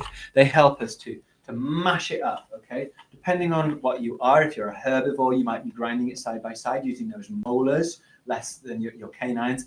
For like us, we're an omnivore, so we've got the incisors, the canines, and the molars as well for tearing and ripping and chewing. And those more predatory animals would have predominantly more canine, sharper teeth that they'd use both for the killing and for the ripping up of that flesh that they need to get into. Wow, graphic. Wait a second, sir. Where are the teeth? Well, this looks quite sharp here at the very end of the beak. It does look sharp, but do you think that's going to be very good for mashing up and grinding up I the don't food? think so, no. No, and this is an absolutely vital thing. You can't just be swallowing whole pieces. It's not very good for your digestive system. It wouldn't be an efficient way. Sure, you could swallow a whole grape or something, but it's going to go in your stomach, and if it's not being broken up properly, the enzymes aren't working in your saliva, they are not breaking it down into the parts that need to be. Your microbiome is not like using it effectively, right? Right. So what does it do? Does it bang it against something? Some do. There's a word, and I just need. You got the fact check machine? I have got the fact check machine. Would you check? Is it called a gizzard? Would you just be able to check it for me? We're going to just fact check the name of it. It's momentarily gone out of my head. The gizzard, also referred to gastric mill, is an organ found in the digestive tract of some animals, including earthworms, some gastropods, some fish, and some crustaceans. Not that one. Then we're going to keep looking, and we're going to find out what the exact word is. However, the bird has inside it. It has this little part that it helps to grind. Yes, the stomach of a chicken has a muscular walls that contract to help grind up things. Right. So it has this amazing. Okay, it's not got the teeth. Take back the word that I said just a second ago, but the concept is still the same. It's got this thing that it swallows, and because the teeth are missing from this to do the grinding, they've got this little thing that is inside it, like a little mini stomach, sir, and it's grinding and it's mashing and it is. The owls form pellets inside as well, don't they? Which they expel They all expel the pellets. harder things that they can't they can't digest. Think about the diet of an owl. Now, do you imagine that the owl, when it's grabbing that mouse, that it's taking the meat off, that it's cooking it, and it's eating the kind of proteins only? Well, yeah, that's exactly what I imagine with the frying pan. Now you're imagining that, sir, and I think that's a really beautiful thought. It's a lovely However, imagination. the reality is, Right. when the owl grabs, and the owl has an amazing technique for finding mice. Did you know that he's got that big round face? Yeah, the owl. You know about that big, massive round face. Yeah. And it links in a little bit to when we were talking about the stuff on the sperm whale that we were looking at earlier. Yeah. Now, let me get over here to move along to this lovely new piece of technology that we're trying, seeing if we might introduce this. When we look at that owl's face, you'll notice it's a little bit different to the face of many other birds. It has its eyes nestled in here, and this kind of little beak, right? I'm going to go for, and you think it doesn't have some massive killer beak on it. And what's going on with this face? Does that face shape remind you of anything, sir? A bean. It does look a little bit like a bean. Is there something that you might put on the side of your house that would help you to receive television signals? Satellite. Now, its face is shaped rather like a satellite. It's actually concave as well in the same way, and it's able to spin its head, and you know it can, and it can focus in. right? It's using that really lovely big concave satellite-like head to focus in all of the sound waves to identify exactly where the prey is, and then it can tune in on it.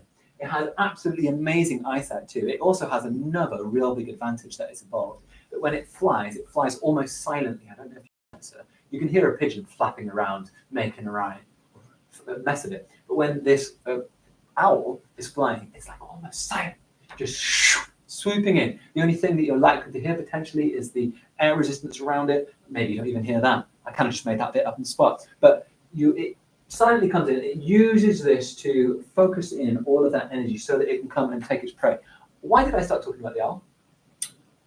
Because it expels a pellet, doesn't it? So it's used all of that system to focus in, and once it catches that mouse, right, it's not doing what Mr. Keeling imagines, which is cutting it up, breaking it, frying it, doing all those things. It's just eating the whole thing whole. So Wow. it's just like that. So it's got the bones, it's got the teeth, it's got all those things. And do you know what? Bones do have a lot of goodness in them, but they're not very easy to break down and digest. Right. Yeah, so if you want to get the goodness out of the bone, you need to break the bone open, crack it open, and then inside it, just like inside your bones. If we took your this large bone that you've got down here in your leg, it's like your femur, and we snapped the femur kind of open, inside it. Don't do that. Well, for science, we might have to. Don't do that. If we get to 5,000 pounds? Don't do that. Okay. Inside it, there is this stuff bone marrow, and this bone marrow is juicy, and it is delicious, and it is absolutely scrumptious. In fact, it's one of the first things that we evolved to eat and consume as humans. That's incredible. I think I've waffled on long enough, sir.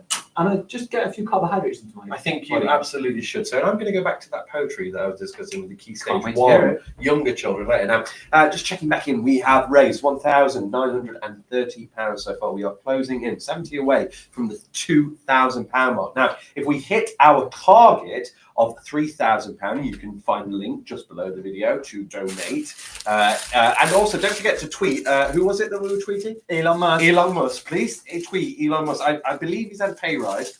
A little bit of a pay rise. A little bit of a pay rise. He's got a bit of spare cash. He's got a little bit of money. Please tweet at Elon Musk and ask him if he can donate to this worthy cause to raise money to buy well-needed tech for our local communities. If we raise £3,000, Mr. Jordan will eat a Scotch bonnet chili. And he will talk about the science of eating a Scotch bonnet chili whilst eating that Scotch bonnet chili. If we raise double that, 6,000, I will do the same. Mainly because my pain tolerance is a little bit lower than you, sir. You're very, very brave person. I'm a brave boy, sir. You are a very, very brave boy. Okay, moving back into the many-paged PowerPoint. Let's see if we've got that up. The many-paged PowerPoint. Here we go. So we did the poem Summer Magic, and we talked about how we would describe the weather in summer, and we talked about if there was a reason for that kind of weather. And we said that it hasn't been perfect over the last few years here in the United Kingdom. We seem to have a lot colder summers and kind of drawn out summers, and the same with winter. And Mr. Jordan was saying that he missed the kind of winters where you would have lots of snow and lots of cold weather, because it's drawn out again now, not quite as extreme as it used to be. Just on a note with that, one of the core things that we need to learn in Key Stage 1 is about sun safety. So if you are out in the sunshine during the summer months, here's some things that you should be careful of. Summer is a great time to enjoy the sun and to have a cheeky ice cream cone. However, we need to be careful in the sunshine too. What advice can we offer each other about how to stay safe in the sunshine? So if you're watching along, if you've got your family there, or if you've got a friend that you can talk to, or maybe you're messaging somebody, or maybe you want to write it in the chat, what ways are there to stay safe in the sun? I'm going to give you a few seconds to have a think about that. What ways can we stay safe in the sun? And I'm going to have a little chat. Crowdfunding update 1930. Excited, yay. Longest slideshow ever. World record attempt. I don't know, there's probably been longer than 300 slides. I'm not sure, but it is a pretty long PowerPoint. Okay. What ways can we stay safe in the sun? Well, to protect our eyes, we can wear sunglasses. One thing we should absolutely not do in the sun is to look directly at the sun. Other ways to stay safe in the sun. One thing that we must do is we must protect our skin, because not only can it age and damage our skin, but it actually can, if we have too much sunshine, we can get skin cancer, which is a really, really nasty disease that we don't want to be getting when we can prevent it. So one thing that we must make sure that we do is that we cover ourselves with suntan lotion, sun cream. And if you're younger, you need a high SPF to protect your skin. On top of that, it's best to avoid direct sunlight between 12 and 3 p.m. because that is when the sun is at the highest and hottest point. Try to stick to the shadows, try to cool down, try and keep water with you so that we don't dehydrate and we don't suffer from sunstroke, and be safe and happy in the sun. If you're not feeling well, get inside, get somewhere cool, get hydrated. Please be sun safe. Okay, carrying on with our poem. Then we're going to have a little chat about autumn now, and I've got a little poem for autumn, so let's have a read of that. Setting fire to the leaves, autumn creeps in, unleashing her transformation. Now that's twice, isn't it? Because in the summer one, there was that metaphor of summer being her, a person personified. I love metaphors. Love metaphors. Here, again, autumn is her, unleashing her transformation. Love that language. A new season begins from the crunch underfoot to the nip in the air. Autumn goes boldly. With her bright auburn hair, she dances with the trees and shakes them to their core. Autumn leaves them bare before opening the door to winter, who breezes in coldly, cooling autumn's embers. But until then, her majesty is in radiance through October from September. A really lovely poem there about autumn, and a lot of metaphors there, and language to pick out fire. That's the kind of colour of the leaves, you know, that kind of auburn and yellowy red. It does kind of remind you of a fire, doesn't it? Those changing leaves as they're falling down, the crunch underfoot, the nip in the air, the coolness that's slowly working its way back in. So what events do you associate with this time of year? Because when we think of different times of years, we can think of different events. When I think of summer, for example, I think about going on vacation. I think about, you know, enjoying, relaxing in the sunlight. But autumn as well, I think about warm evenings in front of the fire. I think about pumpkins and Halloween. I think about what's that lovely drink that comes out? Pumpkin spiced latte. Oh, that is one of my favourites, love sir. a pumpkin I spiced love latte, and all the wonderful things that come with autumn. How would you describe it? Maybe you could put a few words in the chat. How would you describe that time of year? Maybe you want to write your own poem. Please feel free to do that. I know we're doing science today and that we're going through the seasons because that's a key stage 1 target, but it's not the only thing that you can do. If you want to write yourself a poem, that would be lovely too. What weather might we experience in this season? Well, we might start to see more rain. As it says in the poem, we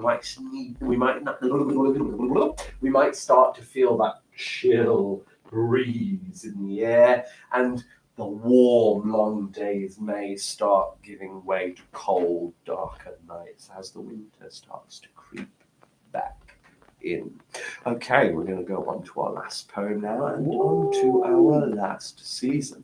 I love that you're still into your lesson, sir, making the noise of the owl. That was a wonderful.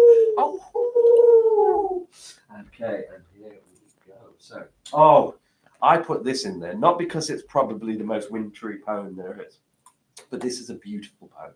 I love this poem.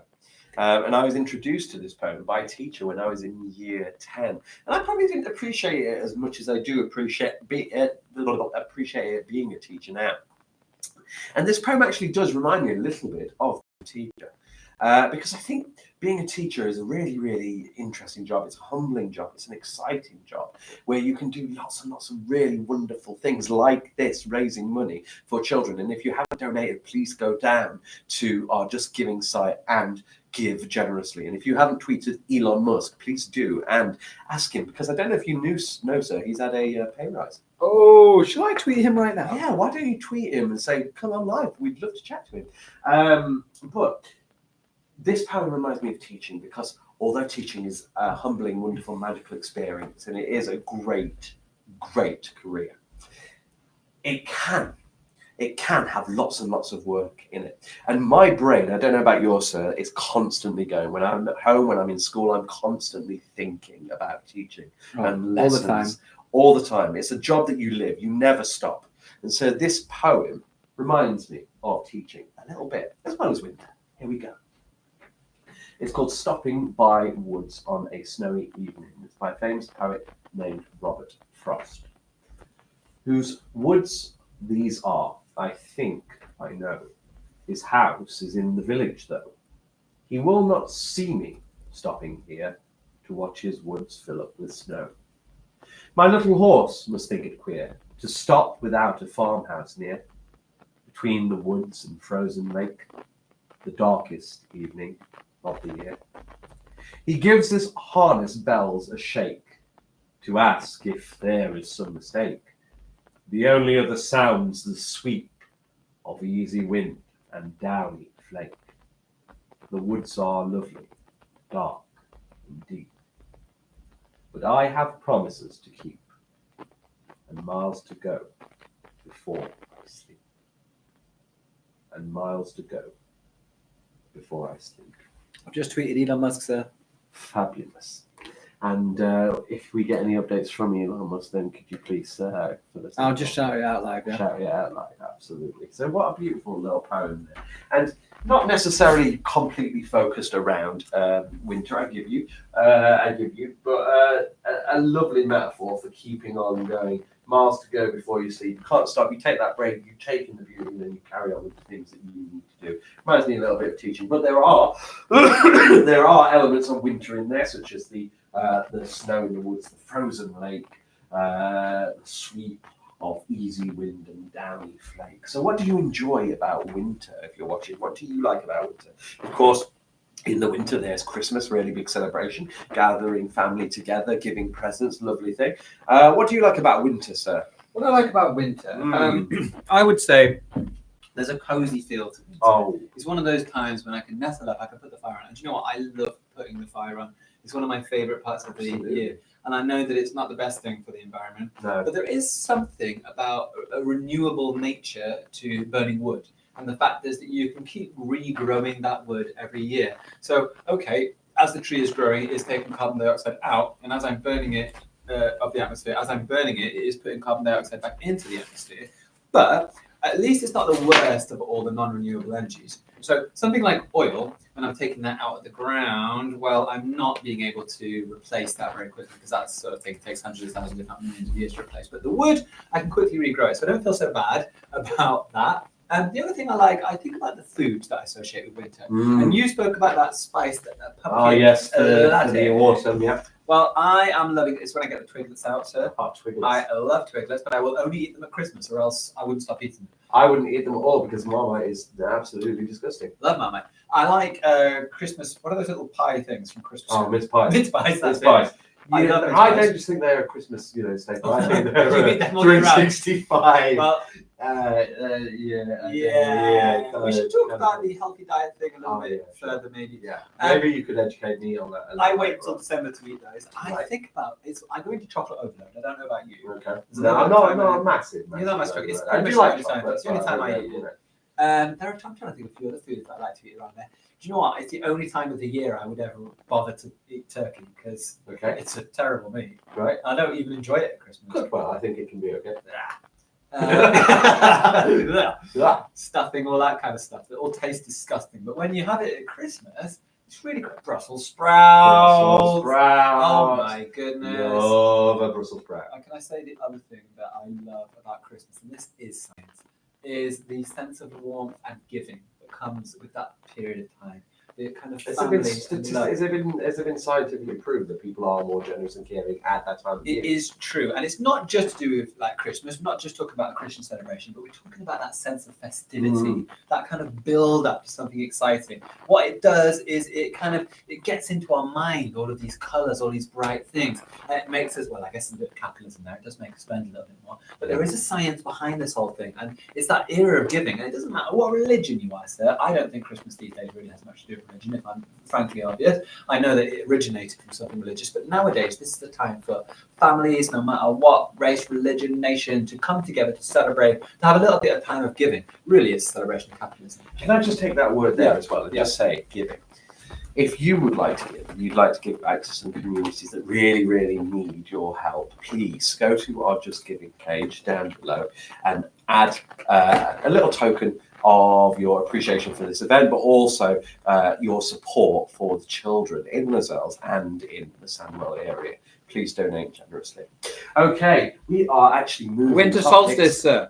Winter solstice, That's sir. something that's been put on the live stream. Stew and dumplings. Stew and So, dumplings. that's the live stream. Wow. Another thing. Do you know, I have never had. I've had dumplings. Yep. I've had stew. Not a stew and dumplings. I've not had stew and dumplings together. Another thing here that's popping up quite a lot is eating duck. People are talking about eating duck at Christmas. That might be a thing. Wow. that people Okay. do, eating duck. Do you And know, I believe it's in Japan. Correct me if I'm wrong, sir. but I in know what you're Japan, going to say. KFC. KFC, yeah. KFC is Christmas in Asia. It's not just Absolutely. Japan. Oh, so is it it's not? here Is as it? well. Nice. It's Wow. KFC have smashed it when it comes to Christmas. Oh, They well, have. they actually tried it in Birmingham this year. Did you know that? What? There KFC was Christmas? lots of advertisements for Yeah. ordering your dinner, your Christmas dinner. Try something different. They were saying, try a KFC. It's so good because there's little links between something I also associate, and this must be science as well. So, Okay. do you associate colours with Christmas? Well, obviously, Coca-Cola is brand. What colour are we talking We're here, talking white and red, but then And we're also what thinking colour green is as well. KFC, sir? Oh my goodness.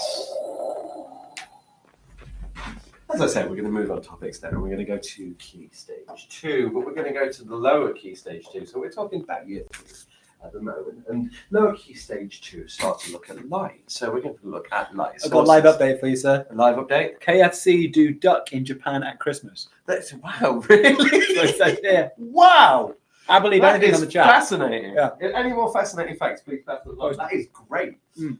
So we're going to look at light. So we are going to talk light sources. So objects that give out light are called sources of light. And here are some examples of sources of light. We have a campfire, or fire in general is a light source. It also gives out heat. Heat and light is what it gives off. This board itself is a light source because it's giving out some heat and light. We have torches.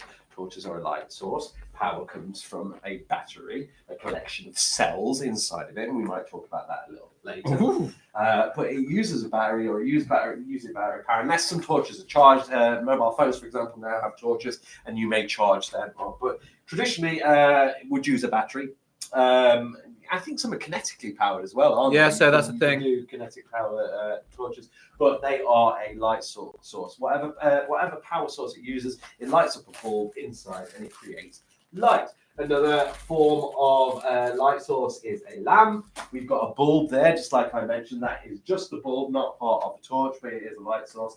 Televisions, computers, in fact, anything that gives off light is a light source. And there's two groups of light sources. We have natural light sources and we have human-made light sources. Now, all of these are, except for fire, although that is a campfire, so that is probably human-made. All of these are human-made light sources. So as it says down here, some light sources are human-made and some are natural. Can you name a few? I wonder if you can put a few in the chat right now. But what do you think is our, as a planet, main light source? It is also our main source of energy. Can you guess it? Let's have a chat. What is our main light source? Hey, somebody's put it in straight away. Fantastic. It is absolutely the sun, which is a medium-sized star that we orbit around. I say medium-sized because actually there are much, much larger stars in our universe. Hi, sir. I won't believe that. I won't believe that. I've looked into the sky at night, and the day, and the biggest star is definitely the sun. Right. What do you see now? I see a pen. How big is it? Well, it's not that. Wait. What about now? What? It's smaller. Okay. Did you just shrink that pen? No, I didn't shrink it. I moved it further away. What you've just experienced is perspective. Oh my gosh. We can learn about that later. We might learn about it, especially if Mrs. Penn, because she's been in the chat. And do you remember that art lesson she taught us on I perspective? love the I perspective. love the perspective Could we art get lesson. this pen on here? Do you think we could get her on video chat? Yeah. I think that would be a wonderful thing. She's been so involved. I think it would be lovely. I'm not sure how, but we'll think of something. I'm sure she could share some science with us. Anyway, the sun is our main light source. Without it, we would have darkness, and in darkness, nothing would exist. We would have no heat, we would have no light, we would have no energy. We wouldn't be here. Darkness is the absence of light. No, this was supposed to be poignant. Yeah, stop laughing. Sorry. It's poignant. It's poignant. It is very poignant. Shoot, Oh, eat sorry. food. Right. I'm stepping on a skeleton here. Right. Right. Sorry, poignant. Stop laughing. Right. Darkness is the absence of light. Without a light source, everything is darkness. Light creates every colour you can see. But how? Oh, wow, we're flying through here, aren't we? We are flying through. Actually, Want to slow down? sir, I have here. Sorry, just off the screen for a moment, guys. I think it's all right. Have we just started a whole topic on light? Because we could slow down a little, unless you want to do carry on. Well, I have a whole book about light and colour, Do you want so to shall I read it? I was going to read through this and I'm just just eating my read food, some so I facts. feel- No, you go Sure. ahead. Sit down, sir. You Okay. relax. You can chip in when you have some facts. Maybe just get the camera centered because I think we can have Is a this little a chat. bit of a We'll have a little quiet story. We'll have a little story Let's do break. that. We'll have Yeah, a yeah, factual story. And we'll read a book on light and colour. Move that down here. Oh, wow. So, I'll just stand like that. no, so you please feel free to not just stand behind me. Okay, so this is Collins Key's Light and Colour non-fiction text, and I'm going to read the blurb. Does the sun shine at night? How are shadows made? Why can cats see in the dark? Which colours are calm and restful? This book will help to answer these questions and many others. It is especially written for young children and is fully illustrated with a lively mixture of pictures and photographs. Collins Keys is a series of first information books designed to stimulate children's interests in the world around them. The books support the national curriculum and Scottish national guidelines. Now, I'm glad you read it that. is 7:20, so I think the children who this book is aimed at could be getting ready for bed at this point. That's Going why I've to got a sleep. nice cup of hot cocoa, Wonderful. and I'm ready for a And little. I think this could be, I know it's non-fiction, it's not really a story, but I think this could be a good night story for our younger Nothing children. wrong with reading non-fiction, sir. Nothing wrong with reading non-fiction. But I think this could be a nice little good night story to our year Yeah. ones, year twos, and maybe even year threes who are a little bit tired at the moment and are getting ready. Especially coming up to Eid. Yes, Eid, our celebration of Eid. We want to be ready for that, We and we want to really enjoy it. And we need to rest for that. And I know it's when I used to celebrate, when I was younger, anything that was, a big event, I would find it really difficult to sleep. I know you found it difficult to sleep last I night. barely slept last night at all. Because you were so excited. The adrenaline, I think, rushing around your body kept you awake. For me, I was out like a light. Speaking of light, lights and colours.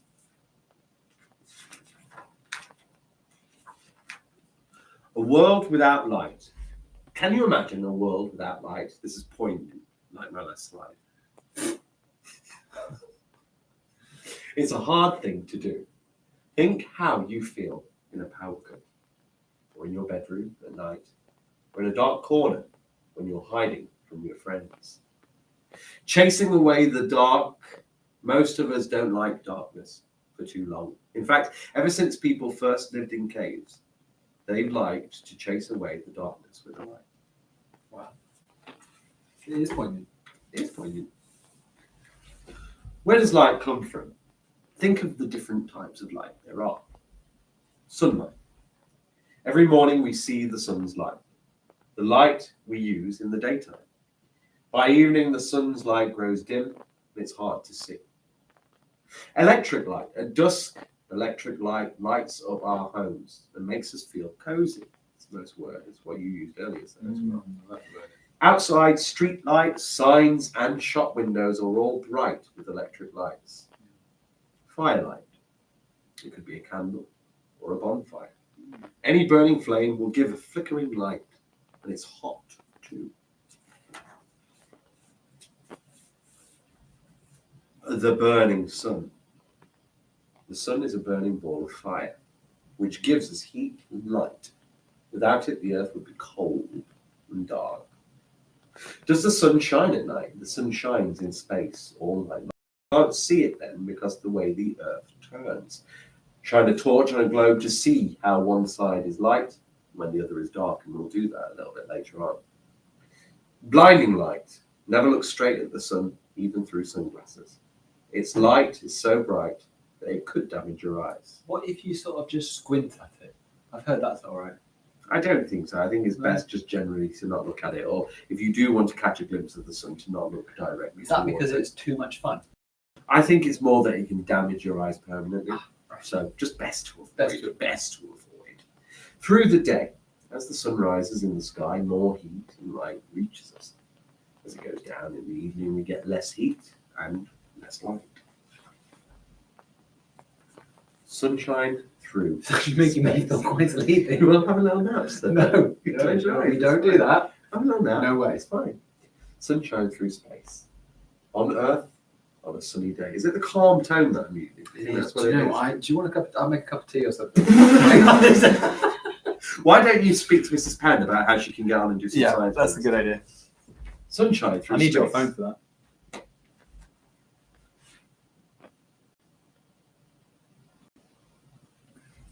Sunshine through space. On Earth, on a sunny day, the sun's rays stream down, casting strong, dark shadows. But even on a grey day, the sun's rays are strong enough to light a room. On the moon, the sun's rays light up the moon too. The first people on the moon stood in the sun's light, throwing strong black shadows on the dusty ground. Without the sun's light, the moon would be totally dark. We wouldn't be able to see it. Electric lights. Before electricity, people used candles and oil and gas lamps to see in the dark. These lights weren't very bright and could easily start a fire. Light from a bulb. Today, at the flick of a switch. Would you like a little live update? Yes, sure. Would you like a little live update on our Just Giving page? Sure. Right. Just a quick one. I thought I would just show our crowdfunding page. I just need to refresh the page. So I just want you to know that last time we checked, we were out. Last time we checked, we were at £1,880. Did you know that? No, 1,930. Ah, right. So let's have a little look over here because I'm refreshing the page. That's the last time that it was on my page. The page says £2,000. Whoa! We have made it up. Up to that 2,000 mark. 1,000 more. And Mr. Jordan will whilst live with us, eat a Scotch bonnet. Scotch bonnet, and we're going to do the Chili. science. What is that going to look like? So all we need to do is get Elon Musk to donate just 1% of his recent pay rise. Oh, easy. And then I'll eat one too. Well, then you would have to eat one too. That's both of In us. fact, should we tweet Elon Musk? If you are on live with us right now, would you tweet at Elon Musk? He's going to eat a Scotch bonnet chili if Elon Musk helps us raise Both of us. just 1% of his. Or both of us. Both of us. Yeah, both of us send me a Scotch bonnet. Brilliant. I'll get that. I'll tweet that to him just now. Light from a bulb. Today, at the flick of a switch, electricity flows through wires into a light bulb, giving us a bright, safe, and steady light. Torchlight. Torches are useful because they run on batteries. Batteries are like small parcels of electricity that can be moved from place to place. They are very safe, but they don't last forever. Shadows. And if you're working along with this, children, so if you're not going to bed just yet, you can always create a little fact file all about, under this topic, light and colour. Or you could go online and research your own facts. Shadows. Rays of light can shine through windows because they're made of glass. And glass is clear, but rays of light can't shine through something solid like a wall. That's when shadows appear. You have a shadow. Your body is solid and makes a shadow. where rays of light cannot go. Your shadow follows you everywhere on a sunny day and copies everything that you do. Shadows on the wall. It's not just sunlight that makes shadows. Try to use a torch and make shadows on the wall yourself. That might be a good little nighttime activity before you do go to sleep, children. Oh wow, Sir's already ready for it. Let's make a shadow. Can you see my shadow? No. There's too much light being Too much produced light by being that. produced by the screen. Later on. Later on, we'll see some shadows, and I think I've got a little video about shadows. Ooh, be careful. Gotta be careful, yeah. Why? Copyright. Copyright. Seeing with light. No one can see in the dark. You can only see the things around you if light is shining on them. As rays of light fall on these things, they bounce the light back. This is called reflection. Many of the things you see in these pictures do not give off light themselves. They reflect it from somewhere else. Light in your eyes. What kind of light are you using to read this book? Well, we're using the lights from here, the actual indoor lights, the light bulbs. Its rays right now are hitting this book, reflecting off of this book, presenting the colours that are in this book, and entering our eye. That And can't we'll be possible, sir, can it? Absolutely, because as we mentioned earlier on the stream, light contains every single colour that we can see. Because my poignant slide pointed out, without light, everything is dark. I've got a little test for you, sir. How many colours are there in a rainbow? All. So what are you saying? What are you doing? Red, All. orange, yellow. No, all. Oh, well, he's too smart, isn't he? Because Yeah. we always say red, orange, yellow, green, blue, indigo, violet. And we say those are the seven It's colours of every the rainbow. colour that you can see. Yeah, it's absolute rubbish. We've just classified it as those ones. But yeah, they're And literally... it's the fact check for me, but a Fact check. rainbow is a full circle, isn't it? It's actually a halo. of Thanks, light. fact check. Yeah, I believe a rainbow is actually a full circle. But we'll have the eye and the parts of the eye in a moment, and we'll talk about the spectrum of white light. Miss Penn has been requested and she doesn't want to get involved because she's enjoying watching it too much. Oh, that is wonderful. Tell Mrs. Penn we are really, really happy to have her, and we are loving her comments. Okay, how about you could do that actually right now? Okay. Hi, Mrs. Penn. We are loving you being with us, and we are really enjoying your comments. There you go. Thanks. Rainbows, in fact check time, rainbows are actually full circles. So here we go. Thought so. It's like it all came. Full circle on a rainbow with thought down that rainbow bridge. The eyes of a cat. Now, I love cats. In Oh, fact, man. going on to here, I've got 3 I'll hold cats. this whilst you look. I'll just show you a very quick picture of one of my cats. Cat's eyes. They used cat's eyes, don't they? On Rose, not actual cat's eyes. Are you sure? Because I think they're called cat's eyes. There's one of my cats there. His name is Wayne. Wayne is currently pretending to be stuck on the roof at this point. He wasn't actually stuck. Sorry, sir. This was my book. Thank you. Cats hunt at night. There you can see in the dark, open wide. Inside a cat's eyes, there is a part which is rather like a window. When it opens very wide, excuse me. When it opens very wide, it can collect lots of light, even when it seems dark to us. Shiny eyes. Have you noticed how a cat's eyes shine in the dark? At the back of their eyes is a shiny layer. When they're stuck in the middle of the road, they shine right back at you, don't they? Well, they're not actual cat's eyes, so No, I they're think just it's- named after cat's eyes because of the flickering light from the cat's eyes. That gets Okay. You learn something every day. It reflects most of the light the eyes have collected. What other animals can see in the dark and expel pellets? Ooh. Are we still interested? Are we still going? I'm happy to Are carry on. you on, I- are you on edge for more? I'm on the edge of my seat for more, and I want to know what's coming up next. Fantastic. Next we have Yep. mirrors. Now, I know a few things about mirrors, but oh my goodness, wouldn't it be good if we had some mirrors? I should have thought that one through. That would be good. That would be good. I don't know where I'd find mirrors in this. You'd probably find them in the maths cupboard. We could have a little look later, couldn't we? There'll be lots of mirrors in the maths cupboard. I think mirrors are amazing because they are like portals into another dimension. Yeah. You know, you can look into them, but you can never quite be there. You can't reach it. You can't. But it is there. It Well, it exists. depends where the story's from, because the Mirror presents lots of stories across the UK. Right. It's a widely distributed newspaper. And if You've made a little mistake there, Mr. Keeling. You're thinking about the tabloid broadcast left-leaning paper, the Daily Mirror. And what we're actually talking about is a reflective, shiny surface that's really good at reflecting light straight back at you. the Sun, Now, which is also a newspaper, a newspaper. I'm not quite sure which way that's leading at the moment. mirrors. Look in a mirror, and what do you see? Yourself, of course. Why do you see yourself? All the things you see around you reflect the light, but a mirror does it better than anything else because it has such a smooth and shiny surface. When you look into a mirror, the rays of light bounce straight back, making a very sharp picture of yourself. We call this picture an image. Mirrors in nature. Ponds and lakes have shiny surfaces too. They often reflect trees and clouds, so mirrors don't have to be human made. Gosh. Funny mirrors. Wow, I am so excited about this. Have you ever seen yourself in a hall of mirrors? You often find these funny mirrors at fairs. Yeah. They were very pre-Snapchat, I think. It's a pre-Snapchat. It's thing, a sir. pre-Snapchat. Because Now you can make yourself look funny just filter just on your phone. Yeah. But back in the day, you didn't have that. So Science. funny mirrors, Science. like honestly, they were my childhood. Funny mirrors. Are they still about? Some places, yeah. Mainly at seasides. They make you look hugely fat, as thin as a pencil, or very bendy. Right.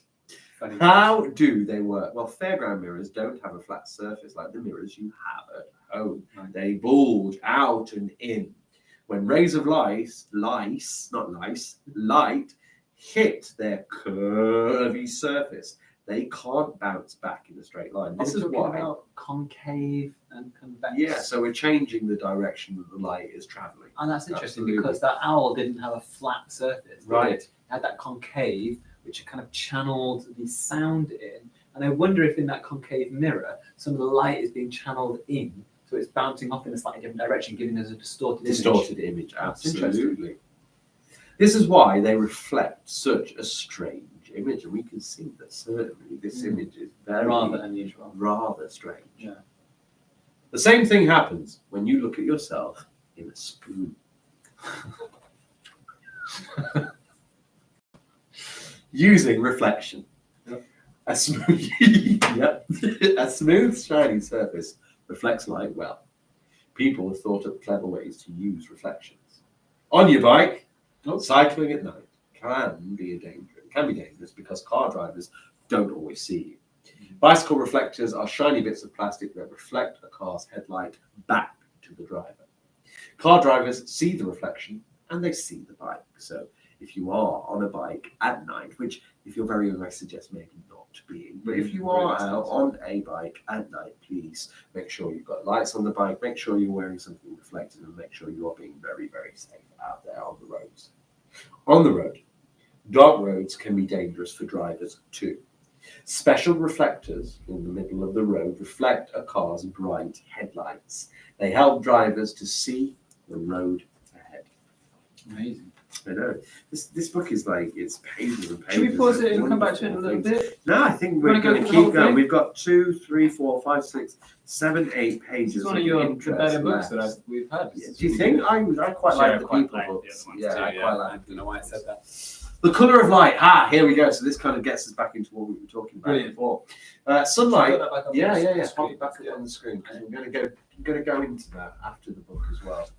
That was a stop effort. That was cracking. That was great. Now, here we I go. like that sound you're making. Yeah, it is working. There we go. Any update on the 2000? Have we crossed over any further from the Gone 2000? through barrier into Have we broken? Are we getting closer to the that next Scott Bonnet chili lessons?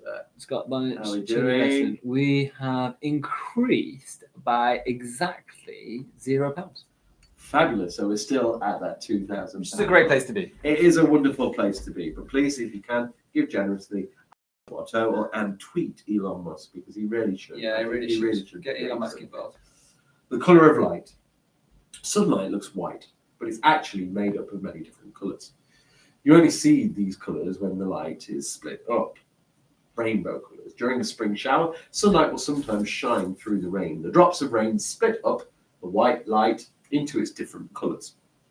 And this makes a beautiful rainbow. in glass. When sunlight shines through a prism, as a prism, not a prism, the light splits up into its different colours. The colours always spread out, with red at one end and violet at the other. Hundreds of colours. Shops sell tins of paint in every colour under the sun, yet most of them are mixed from just 3 colours: yellow, blue and red, the primary colours. Mixing colours. Mix red with yellow makes orange. Mixing blue with yellow makes green. Mixing paints in different ways give you dozens of new colours. Shades of colour. Adding black to a colour makes it darker. Adding white makes it lighter. Each colour can come in many different shades. Think of all the shades there are of the colour blue. So many shades of blue. Colours in nature. Colours worn. Bright colours sometimes act as a warning from animals that they may be poisonous. The poison arrow frog is bright orange and black. Its colours tell other animals that it's very unpleasant to eat. The wasp, yellow and black stripes, warn others of its sting. Colours hide. Some animals have colours that blend in with their surroundings. This makes them harder to see. The Arctic hare is white against the winter snow. With luck, a hungry fox may not see it. Using colour. Some colours are bright and exciting, others are calm and restful. We like to wear different colours at different times. Danger. On the road, strong colours and flashing lights are used to give warnings. They stand out brightly on dull, foggy days. A red traffic light means stop. A blue flashing light on a police car, fire engine or ambulance means it's an emergency. At rest, soft colours are most restful. People often use them to decorate their homes with colours. Do you? And that ends our non-fiction tags on light. Gave me an idea. Colour. Whilst I was thinking about that, I saw something in front of us which were a load of colour dyes, and you were talking about colours mixing. Sure. I've got a little sort of palette here. Is that probably what we call this? Yeah, really. But absolutely. it would contain some different liquids. And what do you think if we put some different colours in here, and then we used this material? It's very absorbent. Yeah. And we'll see if the colours will transfer into different areas. What do you think about that? That sounds good. Should we make it? I don't know where you're at in maybe needing a little bit of break for a second potentially. Yeah, sure. So, I mean, I can stay on with you and chat to you about it, but if you want to leave, have a little bit of a snacky snack too. If you need. snack, sure. So what I'm going to do is the cameras can see me over here, sir. Is that all right? You want both or just you? No, just both would be great. Yep. So It's getting a little bright, sir. So the sun is coming in quite. shining. It's shining on you, That and it's is shining on the science, board, isn't and it? it's My not. Goodness. What can we see that under the board, sir? To see if that works. See that under the board. Sorry, sir. What do you mean, sir? That under the visualizer. Sorry, the palette. See if we can see it under the palette. Yeah, we can see that. We can see that clear. You might be bathed in quite a lot of white light, though. Well, I'll sort of turn around and stand here and see if I can do it like that. then. Fabulous. So we have a selection and a variety of different colours here. I've got red. I haven't got blue, unfortunately. I've got yellow and I've got green. And it'd be quite interesting to see what happens when we pop some of these colours into this thing. So I'm just going to zoom this out a level. Then maybe we can see, there we go. We can see all of the different pots. Now, you might know that toilet paper is rather absorbent. Okay, it needs to be absorbent. It sucks up liquids. And what I'm hoping, and I actually don't know about this, it was just a sort of thought, and I think Mr. Keeling and I are going to make some predictions about what's going to happen. This is my plan in my head. Let me see if I can find the end of this. It's always a nightmare, isn't it? Finding the start or the end of the... That is. Maybe you might have to tear through it, sir. We just had a message, no longer at 2,000. We are now at 2010. Thank you for a generous donation, getting ever closer to Sir having to eat that Scotch bonnet chili. Anybody wants to see that, instantly donate £990 right now and you'll see Sir do it. Right. If Elon Musk does it, though. Yeah, I mean, tweet Elon Musk by all means. Please tweet at Elon Musk constantly, non-stop. Just pester him until he does it. Now, I'm thinking if I make a little bridge, a little bit like this, then what's going to happen? I'm assuming, in fact, we could just test this out to start with. Sure. Will water absorb up through that bridge from one side to the other? It might Just be water, yeah? Well, I'm thinking water. Just try it with water first, and then we can maybe base our hypothesis Wow, I on can't that. wait to come back to the. We'll do eggs. that after we've Some tried this exciting things experiment. have Yeah. So I'm just going to pop a little bit of water for a tester. Can we see that up on the screen, sir? So Sure, we a little can. bit of Can water. we just have a reminder of the egg experiment? Who came and joined us earlier Earlier regarding that? on, we had the mayor of the West Midlands. Whoa, Mayor the of whole, the wearer of the whole. yeah, he's the mayor of the whole thing. Wow. Richard Parker came on. Oh my goodness. Do you know what? You can go back and look at that in part 1 of the live stream. And Mayor Please Parker do. started. He officially opened. He opened this. We didn't have the scissors Okay, and we should've got some yeah, scissors, shouldn't we? yeah. But he did officially open it. He did officially open it, and that is opened by an actual mayor. An actual mayor. You check him out. He's online. He's all over the place. And earlier than that, we had a candidate for Parliament come in. Yeah, absolutely. Who used to be the MP for the area and is trying to Fantastic. be the MP again. Wonderful. I guess that's how you would phrase that. Not quite sure, but at the moment, candidate Khaled Mahmood. Earlier on, we had Wasim Zafar. And you know what? So I don't think it would be wrong for me to say that Wasim Zafar has been a big supporter of us. And I believe And he's a big supporter of big supporter of Aldi. Aldi Coke, he does say, is one of the finest. We got cooks. Sainsbury's, but Not that enough did for not go Wasim. down well. That did not go well. Now, look, if I make a little bridge like this, Okay. which I've done, I kind of want to test, and this might happen so slowly. Whoa! Actually, I don't know if you can see this, but the water is racing. I think this is going to work quite nicely, actually. Now, it's racing up, but it has sort of slowed. I'm actually No, it's still going, still by going. how quickly Look at the that, water crossing over. is coming all the way over the top there. Can you actually see that? You probably Yeah, can't we see it can, on we the can, I YouTube. can see that here, You and my can see head's that there. probably in the way, actually. No, I don't think you can because of the light, but I think that as a pilot test is Right. good because we will see the colour So when we add the colours. What I'm going to do is I'm just going to identify to you what happened was this one here, this has the liquid inside it. And when we pop in this very absorbent material, it seemed to suck the water up. It's like, I don't know what is going on or what this action is. Maybe we need to do a little bit of Googling to understand fully what the process is here. But I know this is very absorbent. It's taken up this water. The water has already, in a short period of time, you might not be able to see this on the stream, it's got to about here, where I am marking. So what I'm thinking is going to happen is eventually some of that water is going to pass over to the other side. Now, I'm not interested in just moving water from one side to the other. I want to have a little play about with colours. So I'm going to pop just back over here, and I'm going to remind you that we've got some colour dyes. Now, we are later on going to use these. One of the things that we did say we try and do, so we try and make some elephant toothpaste, didn't we? So we're going to see if we can do that, and that will be quite a chemical reaction, a lot of sort of exploding and jumping all over the place. We'll see how that works out. I'll have to Google it and work it out properly. So I'm going to add a couple of drops of each of these different colour dyes into it, and we're going to see, first of all, what happens to the water when it's dropped into it. But then second of all, we're going to see if through, we need to Google and find out what the form of absorption, like what's happening. I'll keep wanting to say capillary action, but it's not that. What's happening when the water, what is that? A fact checker is on it right now, and we're going to find out. Because I've got a little gap in my knowledge there, but do you know what? It's absolutely nothing wrong having a gap in your knowledge. It's all about researching, finding out, and finding the solutions to things. So I'm going to drop in a little bit of this. I could ask AI, sir, and it might answer it quite simply. Now, I know to not put too much of this in, so I'm just going to drop. Oh, I put. Whoa! Paper towel absorbs liquid through capillary action. It is capillary action. Capillary action. I was right. Something in my brain remembered that it was capillary action. Now look at this red dye. You can see it slowly spreading out through the water. I'm going to give it a little stirry stir. We'll see what happens. Ooh, okay. Look at that. It looks nice and red, a bit like blood, doesn't it? Absolutely amazing. It is very deep. Yeah. I'm going to pour the same amount of water. And it's really important in all these tests that we have a constant amount. Oh dear, that's still a little bit. Some of the red's coming there, but that's okay. We can deal with that. I'm going to pour a little bit of water into each of these. It's going to be one of these experiments that isn't going to happen straight away, I don't think. We're going to have to keep popping back to.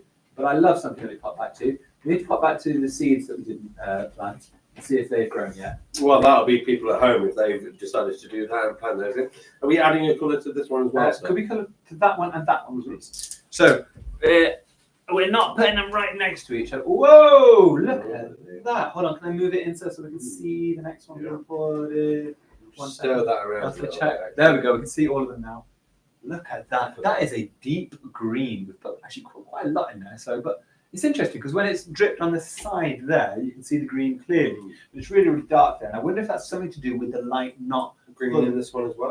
No, we've got another colour there. We've got yellow. Okay. So we're going to put yellow into this last one up here. So we've got red. Oh, sorry. If we'd have thought this through, we could have done it in the order of a traffic light, and that might look quite cool. Could have. Yeah, we would have been smart, wouldn't it? Right.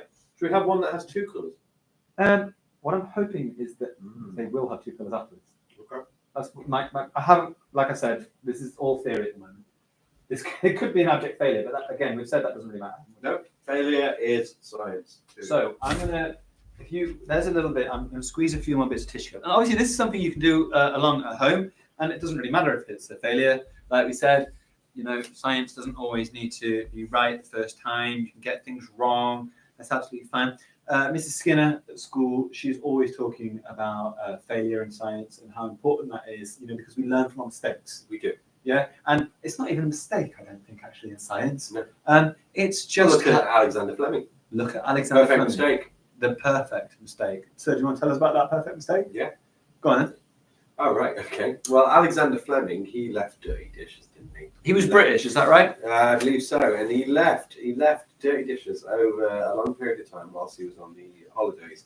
He left petri dishes that festered and grew mold over the time that he was away. Wow. Now, mold's the type of fungi, is that right? That is true. That is true. And when he came back, what he discovered had grown on those petri dishes was what we now penicillin. Now, what Alexander Fleming didn't realise was that I'm allergic to penicillin, and so he's created something that could cause me a really nasty allergy. Have you thought about getting over that? Maybe one day. Yeah, I would just get over that. But for most people, it's a very powerful antibiotic, and So- it's made completely by accident. Here's the thing about penicillin being an antibiotic, and what now we are good friends with our bacteria. You know, bacteria is really important for us. If we didn't have the bacteria in our body, we would not be alive. One of the reasons that we've become so successful is that relationship that we've got with bacteria, that symbiotic relationship. However, having said that, not all bacteria is friendly, is it, sir? No. There are some, just like all sorts of animals have. You know, we're friendly with all sorts of animals, but if you came across a brown bear or a black bear, Well, like Winnie the Pooh. like Winnie the Pooh, well, Winnie the Pooh, he's quite nice. 'Cause Cuddle it. he's only interested in eating honey, predominantly. Like brown bears and black bears. They like honey, And sun bears. but part of the reason why some of those bears might kill you isn't so much because they want to eat you, but they just feel threatened and they're very territorial. Bacteria. So some of the bacteria is bad. Now that penicillin that Fleming discovered, that is able to go into your body and destroy some of those bad bacteria, which can actually bring you back to life. And potentially, the invention of penicillin and antibiotics has been one of the things that has saved the most lives on Earth. We forgot to do a raffle at around 7 o'clock. We meant to do a raffle at around 7 o'clock. Oh, I haven't got the raffle tickets, and I haven't got the name. Right. So I think Miss Galloway has the name, and I think Miss Coleman has the raffle tickets. Wonderful. So we're doing a virtual raffle. I think 27 or 324. What are you thinking? 27. Yeah. 27 what? At the number that might have won. I'm not sure, but we'll find out. Miss Coleman will let us know later on, and the name of the pet we'll also find out later. Okay. Right, where did we get to? We were about to start dipping. Brilliant. Right, so we've made these little bridges, and what these are going to do, using capillary action, which is a form of absorption, the water is hopefully going to absorb up over, and it's going to mix into the accompanying colour. Yeah. Right? So do you want to pop one in, sir? Well, you start off and I'll go through the next one. I tell you what I'll do is Take the honour. I will pop the green, and I'm going to pop it into there. Well, it's actually happening immediately. Wow. So where do you want me to pop? So I was thinking, should we put the yellow into Yellow there? to the green. Okay, let's try that then. So Which these yellow two to are now green. going to go in. Okay. And now where we're are we gonna- going next? We're going yellow to this one, maybe. Yeah. Potentially.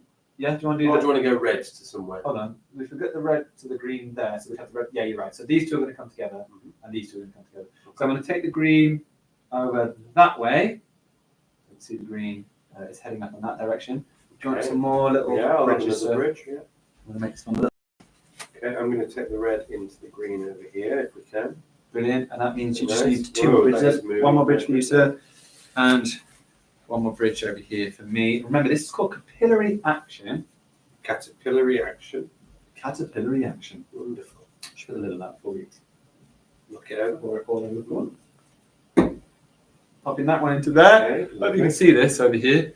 We'll just check that the live stream is still running because last time we left it. Yeah, we are still going. So, this last one I'm going to pop from there into there. Now, already, sir, you are live on the scene. And what can you see down there, sir?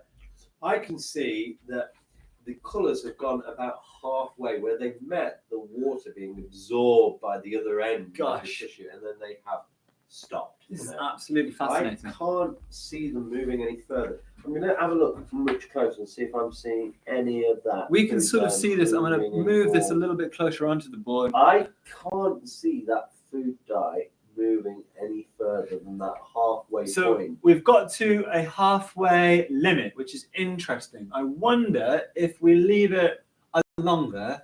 How long do you think? Maybe 2 hours. What do you think? Well, we've got time, haven't we? Time is one thing that we've got enough of. Right. This is very exciting. Oh, sir, the yellow looks like it's closing in on, you know, where the yellow and greens. This one a little bit. Yeah. Here, yeah. It looks like it's closing in, and I mean, this is absolutely, this is fascinating. It's riveting stuff. It's already working better than I ever expected, to be honest. I'm loving this. This is great. Look at that, and that just came out of a little brain thought. Really, sir, what I think is if we just put this to one side, I think people are really fascinated to learn about the eggs. So You what know, we're it's gonna do, time for the the eggs with everyone. Right. Let's get the focus on. I'm hoping that you can hear me all right. Now, I'm going to just talk through, because some of you, now this is an ongoing experiment, and this is one of these things that we need to keep popping back to throughout the whole experience. Just whilst Mr. Keeling just got a second to check that this, you can see that screen as well. Let me just angle it like that, make sure, yep, right. So we are going to be popping back to this all through the night. We are going to be checking what's happened throughout the evening.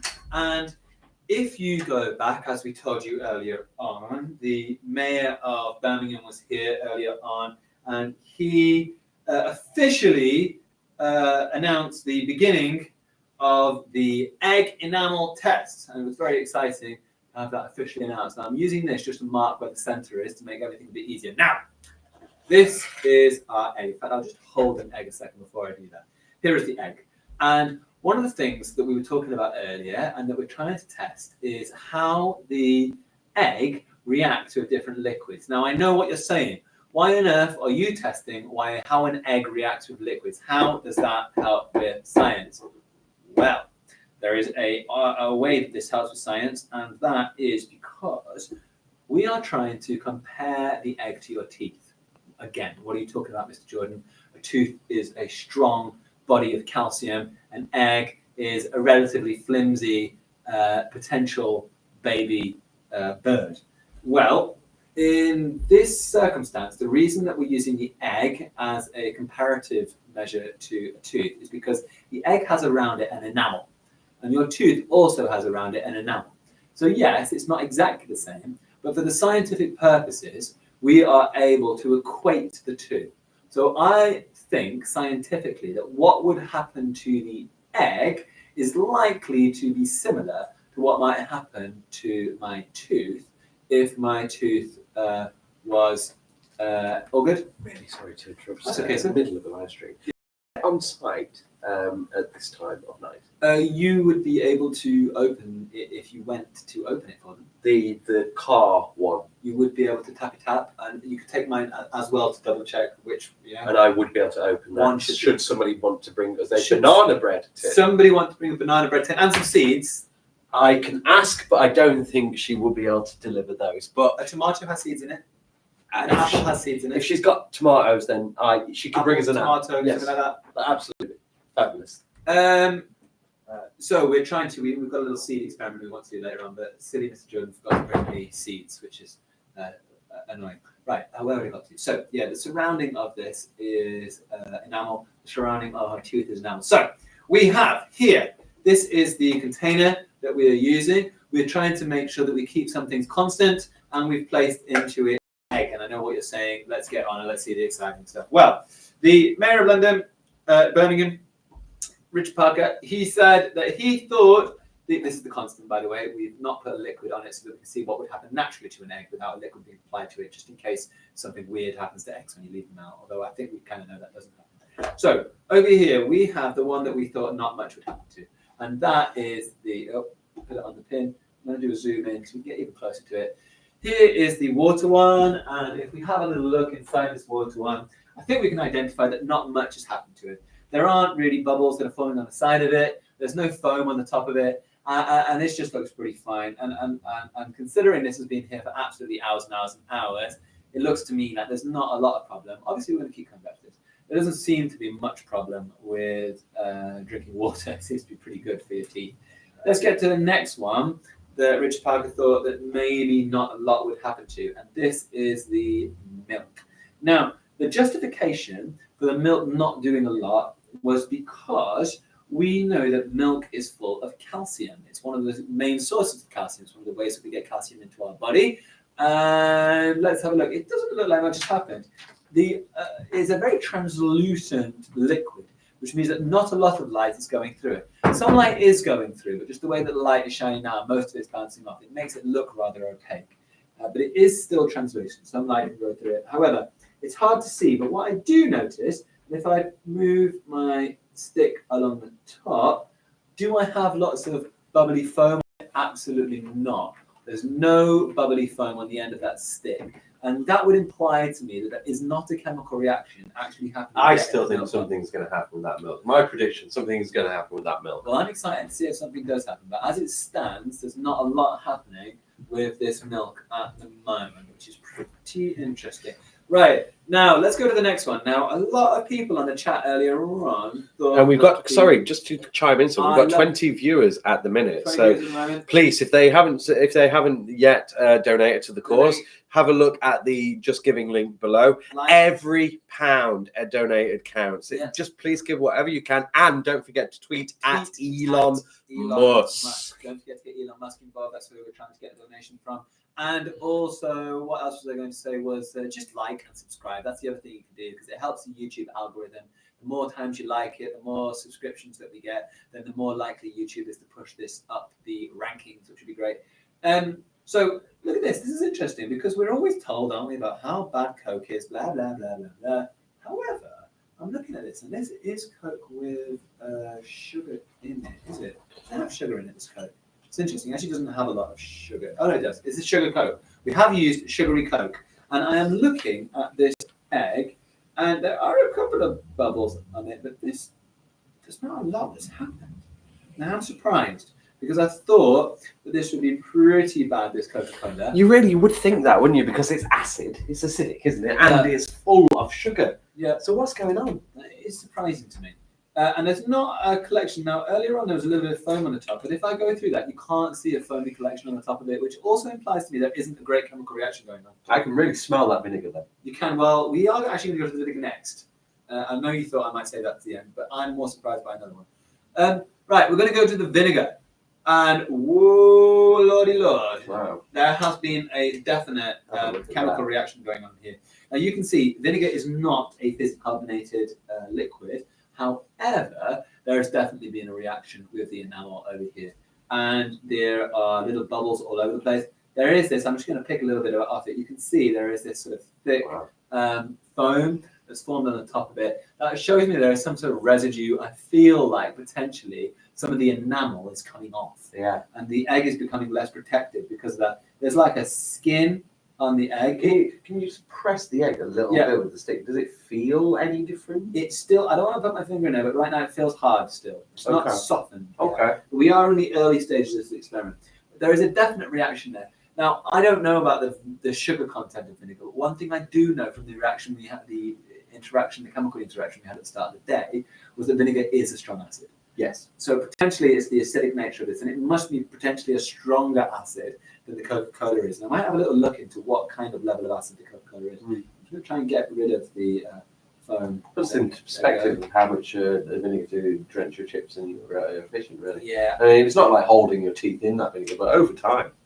Now, so the next one that we went with is that one's going to be fine, isn't it? Healthy apple juice. apple juice. Healthy breakfast staple. apple, right? The apple juice. Can't be anything wrong with a breakfast staple. Cannot. Although this is It's quad strength. quadruple It's quad strength, and we so. didn't dilute this, did we? We didn't dilute it, to be fair. And actually, we did we pour this one?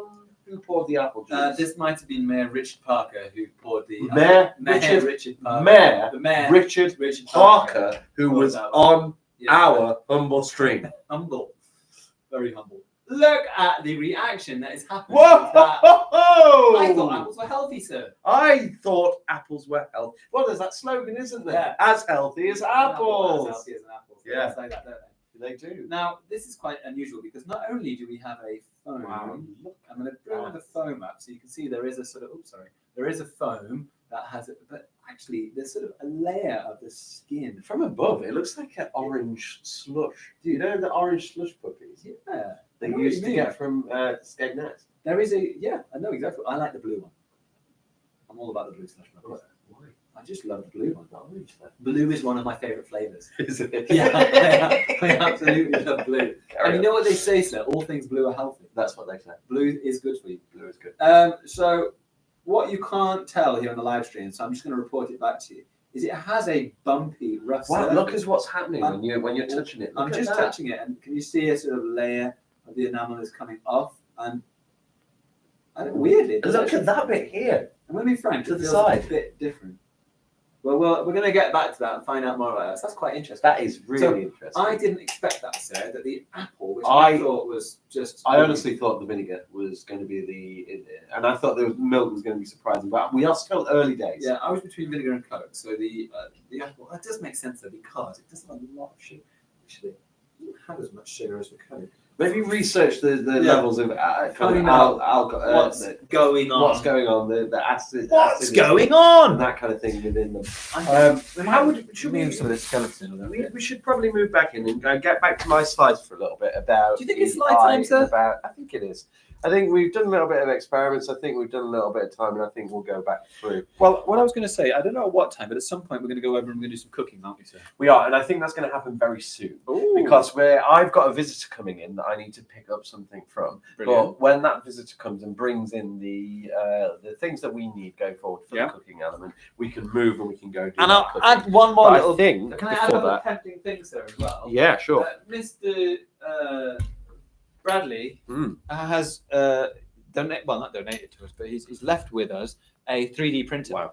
And this here is something that he 3D printed from 3D printer just earlier today. It's fresh off the press. It looks like it's a little little boat. And so we're going to have a little fiddle later on. We're going to see if we can 3D print something as well. So Maybe something scientific, maybe the inside of an eye, maybe. oh my gosh, maybe a new brain.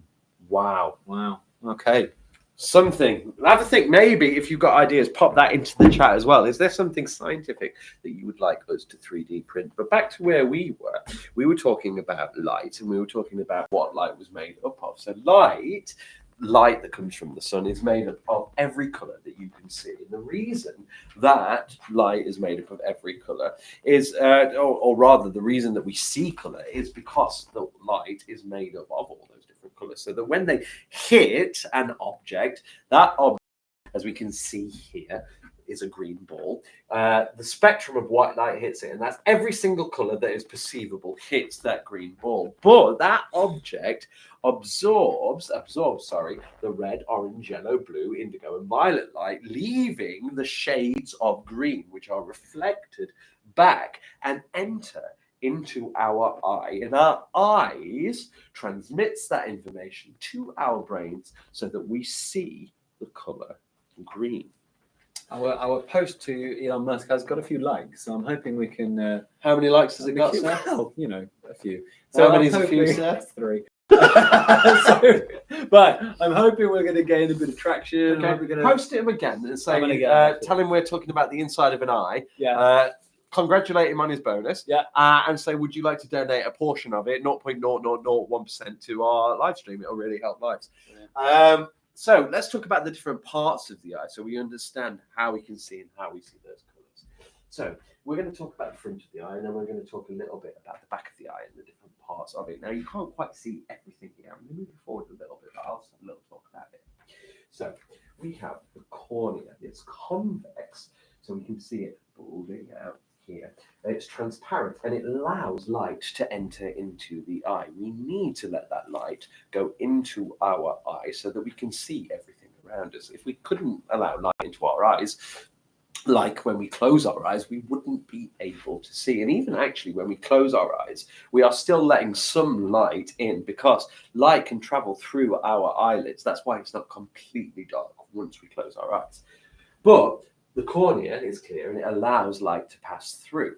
But we need to control the amount of light that we're letting in, because if we let in all the light that is around us, that could seriously damage our eyes. So there are controls that are built into our eyes to protect our sight. So what else do we have? We have our lens, and that's this bit here that's being supported either side by the muscles.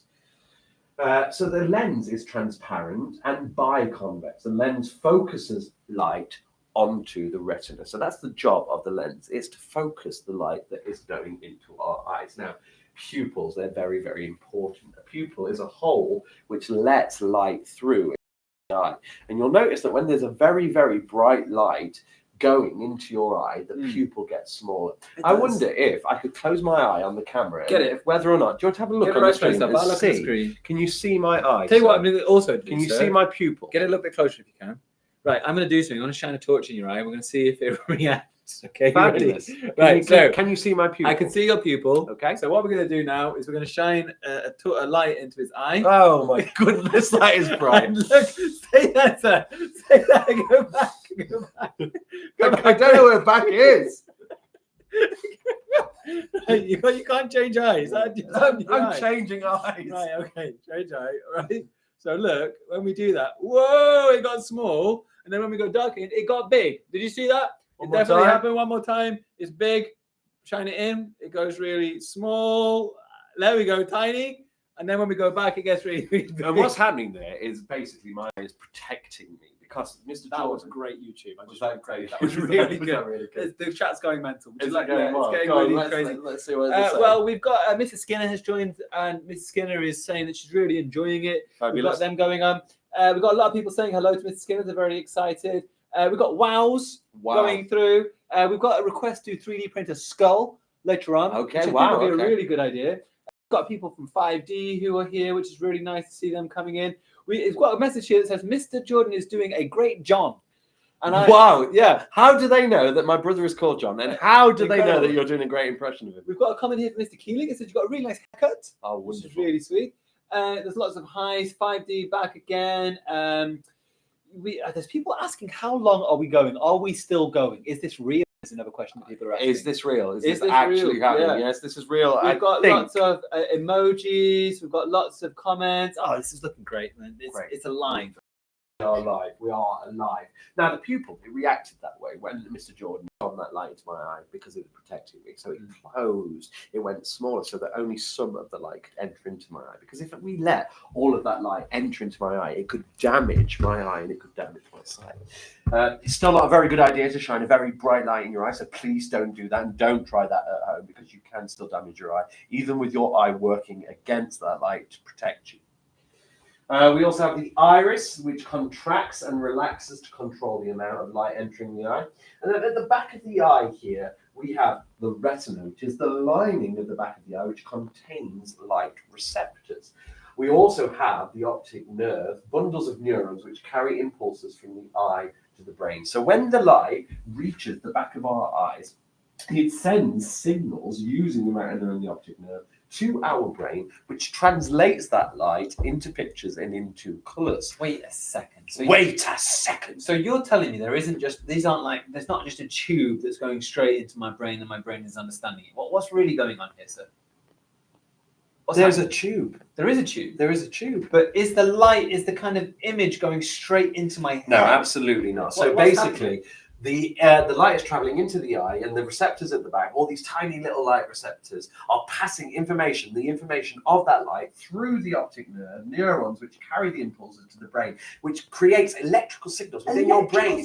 Electrical signals within your brain that have to be interpreted by the brain. So it's not just taking pictures and putting a picture in your brain. It's all about interpretation, and it happens so quick you don't even understand. So there's a kind of image that's being projected. If I just get this clear, and you have this amazing sensors turning it into electrical signals. Sir, you're telling me I'm like a battery. Yes. So there's electrical signals. It goes into my brain, and my brain just sees it. It interprets the message that it receives, right, and it presents the picture. So there is understanding. So your eyes are seeing the image, but your brain needs to understand what your eyes are seeing. Can I ask a philosophical question? Sure. Sir, are you seeing the same colours that I'm seeing? Well, that is a question, and that does come up, and the answer to that I can tell you is yes. Oh, interesting. I didn't realise that. We can't really know, because it's very hard to describe a colour unless so you can see it. The answer isn't yes. No, I was kidding. Oh, I actually took that as I thought you did some research. Oh, no. Maybe they also. You can't. I mean, you can't. That clear that you can't really answer that. You can't really because answer that. you can describe colours kind of, but you never know really if that's the colour that everybody else How would you is seeing. describe colour to a blind person? Variety, maybe, of colours. Shade. I don't know. It's That would be complicated, hard, isn't it? wouldn't it? Yeah. I wonder in the chat maybe if you could come up with a way of describing colour to a blind person. Yeah. Could you also describe? See if you can in the chat. Can you describe the colour orange to me without using the word orange or a shade of orange? How would you describe it? Interesting. Can I add? I'm sure you might be coming to this, but you know how we sometimes group colours together, and we say that kind of yellow and orange and red, and they kind of sort of merge in, and they're kind of similar, right? Yeah. Potentially. Well, different cultures don't group them in the same way as we do. Wow, that's interesting. Yeah, so it isn't.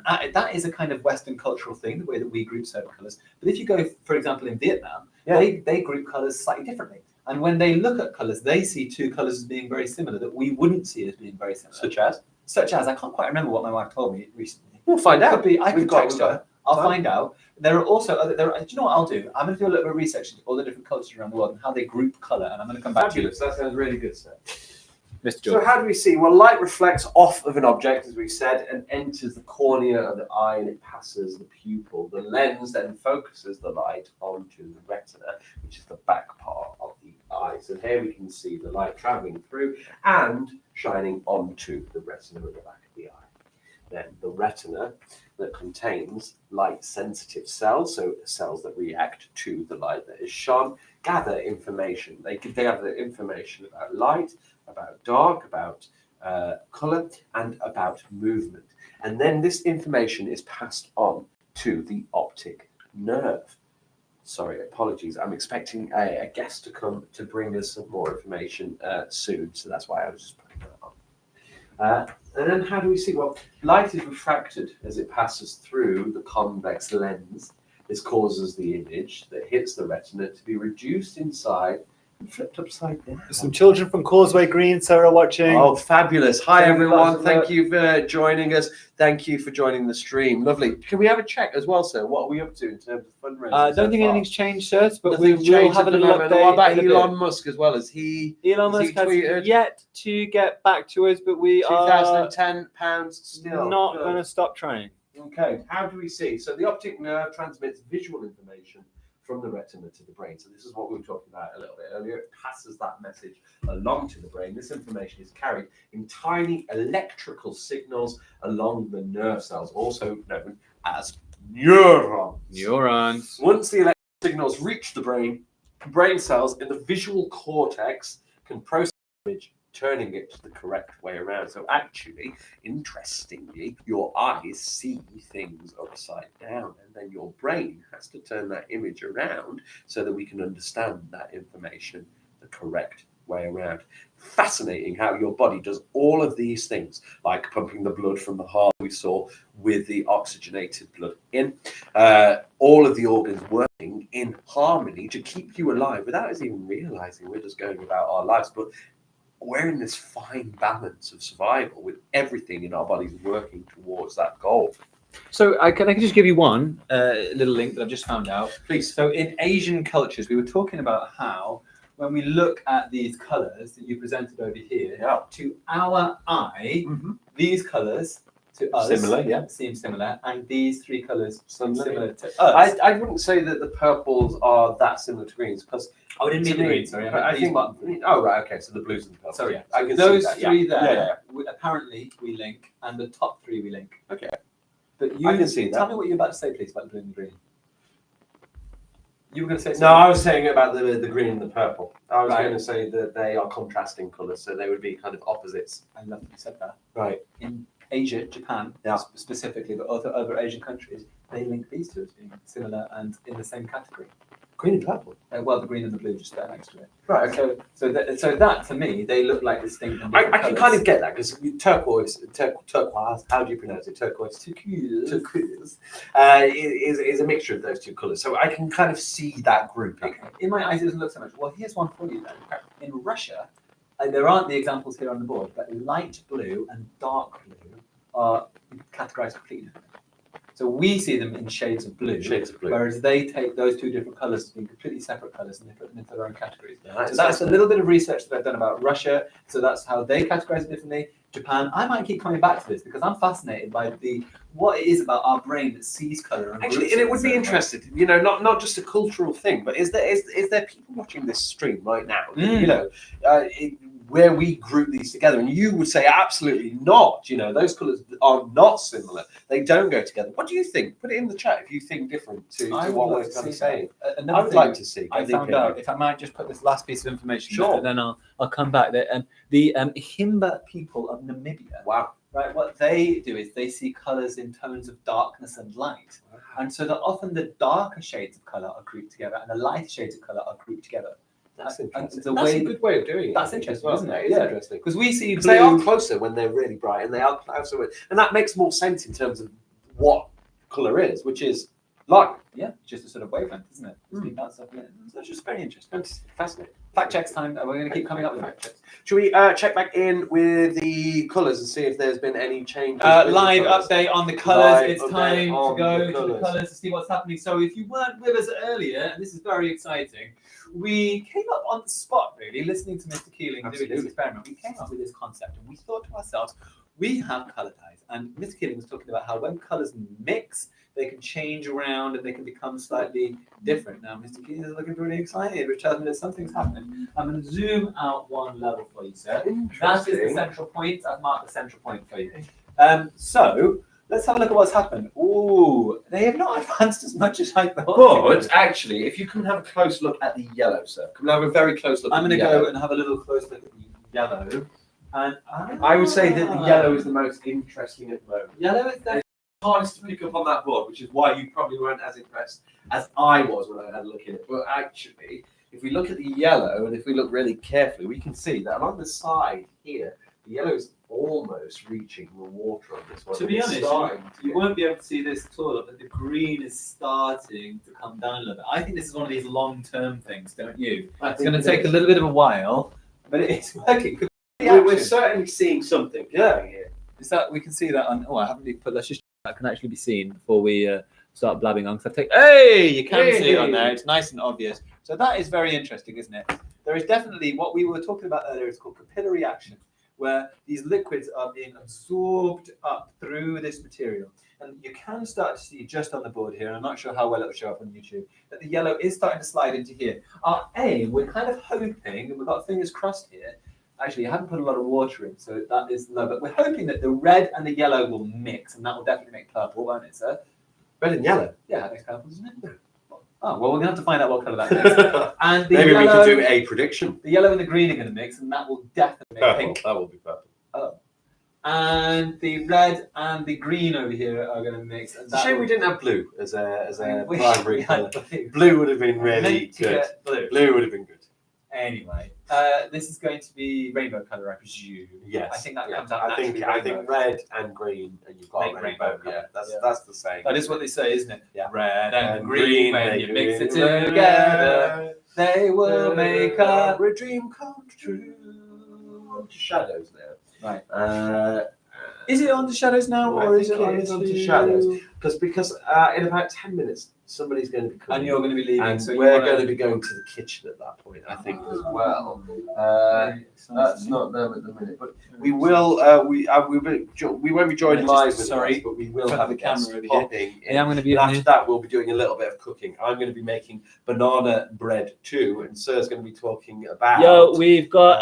If some people have commented, "Yo, that is sick," when they were describing the colours mixing. Very excited by that. Okay, That's a good. positive And comment. actually, we talked about vomit earlier, didn't we, as well, Sir? So that was literally safe when we were talking about that. But now I have a video, so I'm going to turn the sound off for this video because unfortunately, it sings "What a Wonderful I do World." apologise. May I just make a little comment? I think this is really, really important Sure. to say. Whilst we're on the live chat, could you please make sure you do not say your name on the chat? Okay, it's absolutely fine to say what like just chat about it and get along with it. But just as general safety, remember that this is public to the whole entire world. Please don't put your name on the chat. Sorry to interrupt you, sir. No, that's absolutely fine. And of course, e-safety, really, really important. Please do not put names, first names, full names, anything, on that chat. Just put your messages, comment, and keep it nice. Real. And Keep it real. Don't forget to keep it real, don't guys. say that.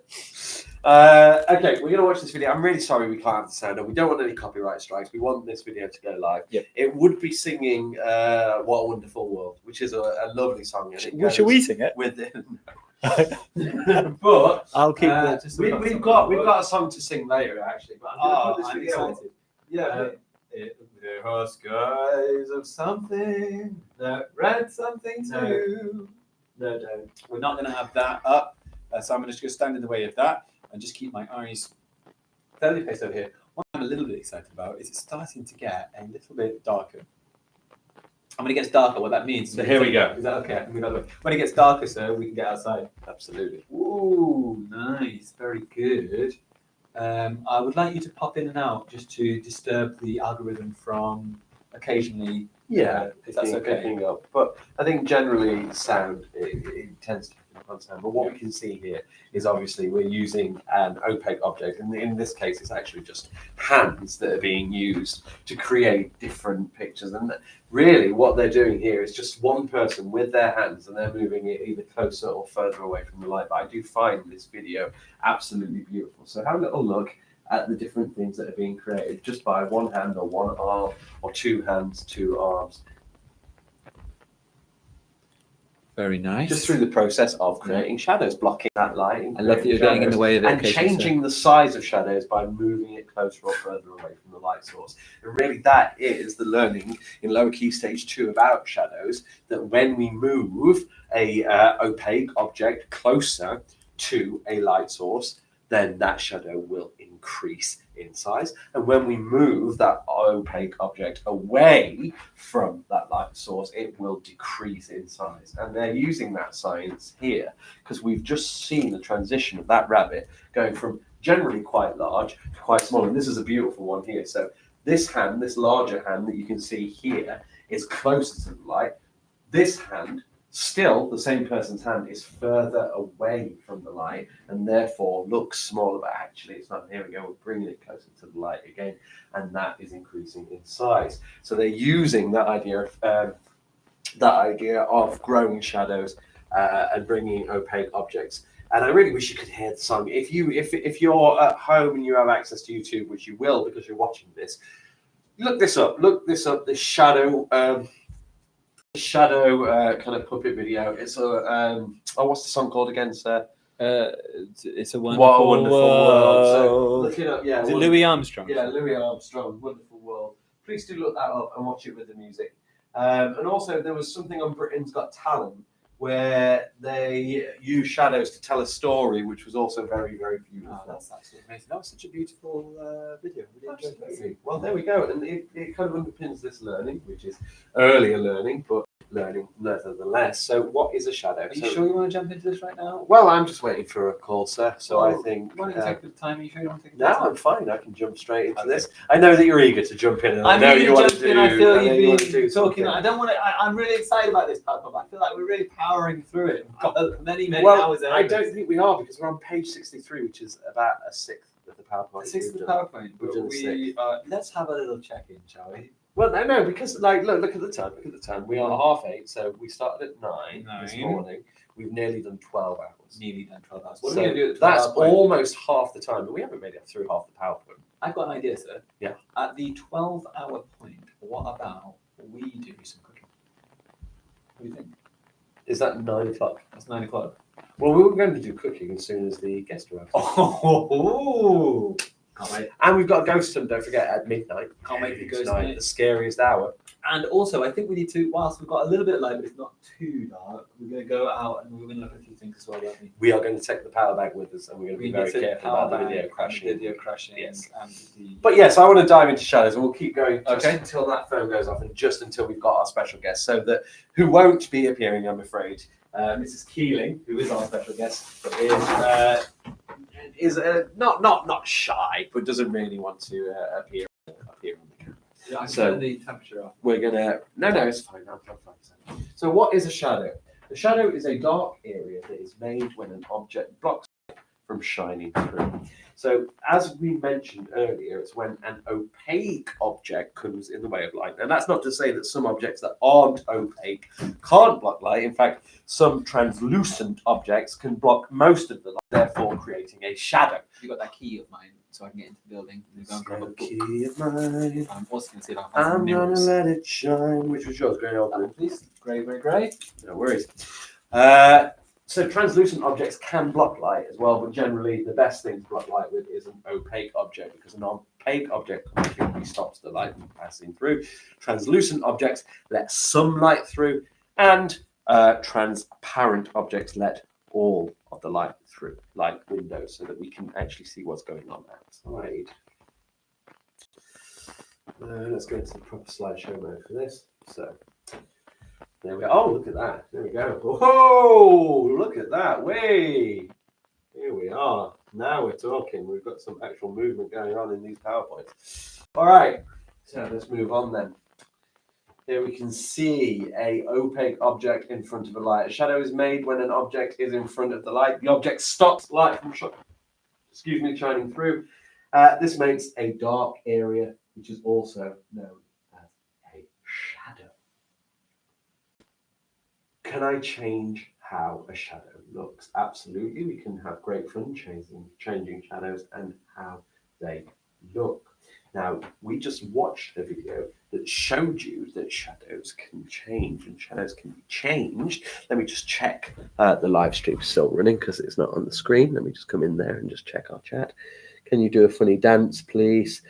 Are you eating all during this marathon? Yeah, we are going to eat. We're going to be eating soon. And can I do a funny dance? Something like that. That's not that funny, but maybe we'll come up with something. Yes, you can change how a shadow looks. You can change how a shadow looks by changing the object that is blocking the light, or you can change how a shadow looks by moving it closer to that light source or further away from the light source too.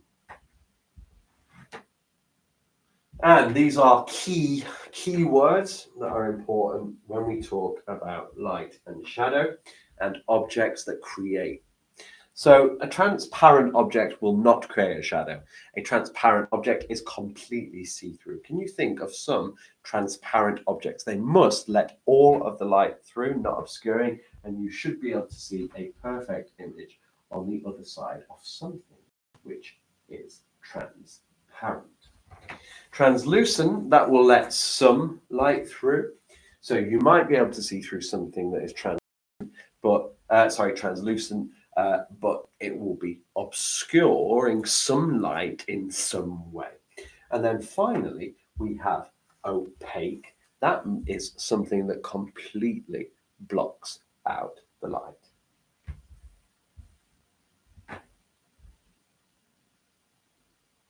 Did you know that shadows were used long ago to tell the time? People used a device called a sundial, which is this here, because clocks weren't invented yet. So the analog clock, digital clock didn't exist. And so the way that people used to tell the time was that they would create these sundials. And wherever the shadow was cast on that sundial, it would show you what time it was. The sundial would only work during the day because it needed the sun to create those shadows. It had a centerpiece that would make the shadows, and that's this bit here. The sun moved during the day. Well, actually, it was the Earth that turned, not the sun moving. The Earth would turn, and because the Earth would turn, it would appear like the sun is moving, and the shadow would move as the day drew along. The shadow would be cast at different parts of the sundial, and that's how they would read the time. Now, we don't use sundials today because, one, it means that we would have to rely on sunlight, and in a place like the United Kingdom, where we don't get a consistent amount of sunlight, a sundial probably wouldn't be the best way to go. You okay there, sir? The smell is developing in this room. Do you think it might be the open hearts that we have on Could display possibly over be there? that. Do you think maybe we should probably do something about those? Yeah, at do some you want point? to eat them? Should we fry them? I don't think I want that at all. My guest is going to be here momentarily, so I may need to. Hearts, hearts, hearts, hearts. Look at these. If you want to find out what happened with these hearts, go back into part 1 of the live stream and you can see exactly what happened. Now, this looks like it's time for me to take over. A minute. Just talked about shadows. Got to have sundials could work, and then maybe we pause the PowerPoint there. I think that's fantastic. So we didn't explain any of this page just yet. We were getting right to the end of this page, but we were talking about how the light and the shadows will work. Well, so we've talked about sundials. I love that. So the Earth has a predictable rotation around the Sun. And if you watch a little bit earlier on, you can find Year 5 did a fantastic demonstration of planets orbiting around the Sun and then the moons orbiting around the planets. It was actually really good to watch. And because of the predictable nature of this, we can tell at what kind of time where the Sun is going to be based on both the Earth's spinning and its orbit around the Sun. And so what that means is one of the earliest ways of telling time was by checking the shadows. Now, you know, at different times of the day, the Sun is going to be at a different place in the sky. Now, obviously, the Sun isn't actually, well, that's a complicated one. The Sun is actually moving, but it's not moving around us. Yeah, it's moving in the universe, but it's not moving around us. But we are definitely moving around the Sun, and we're also spinning ourselves. Now, the thing that's changing the days is not the orbit around the Sun, but it's the spinning on our very own axis. That is the thing that is making the difference. So if I take the globe, which is just here, yeah, you know that through the day it is constantly spinning. And if you imagine that there is this light source on the Earth, well, whilst the Sun is shining on this side, of course, there's going to be darkness on this side.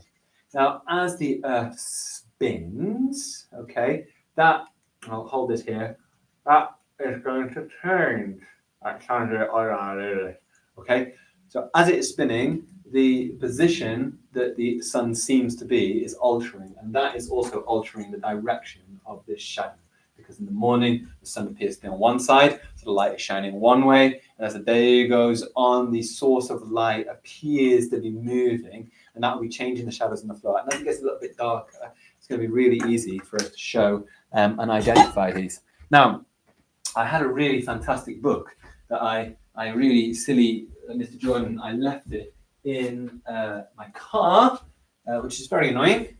It was a book all about rebellious girls who have made a real big difference, some inspirational figures.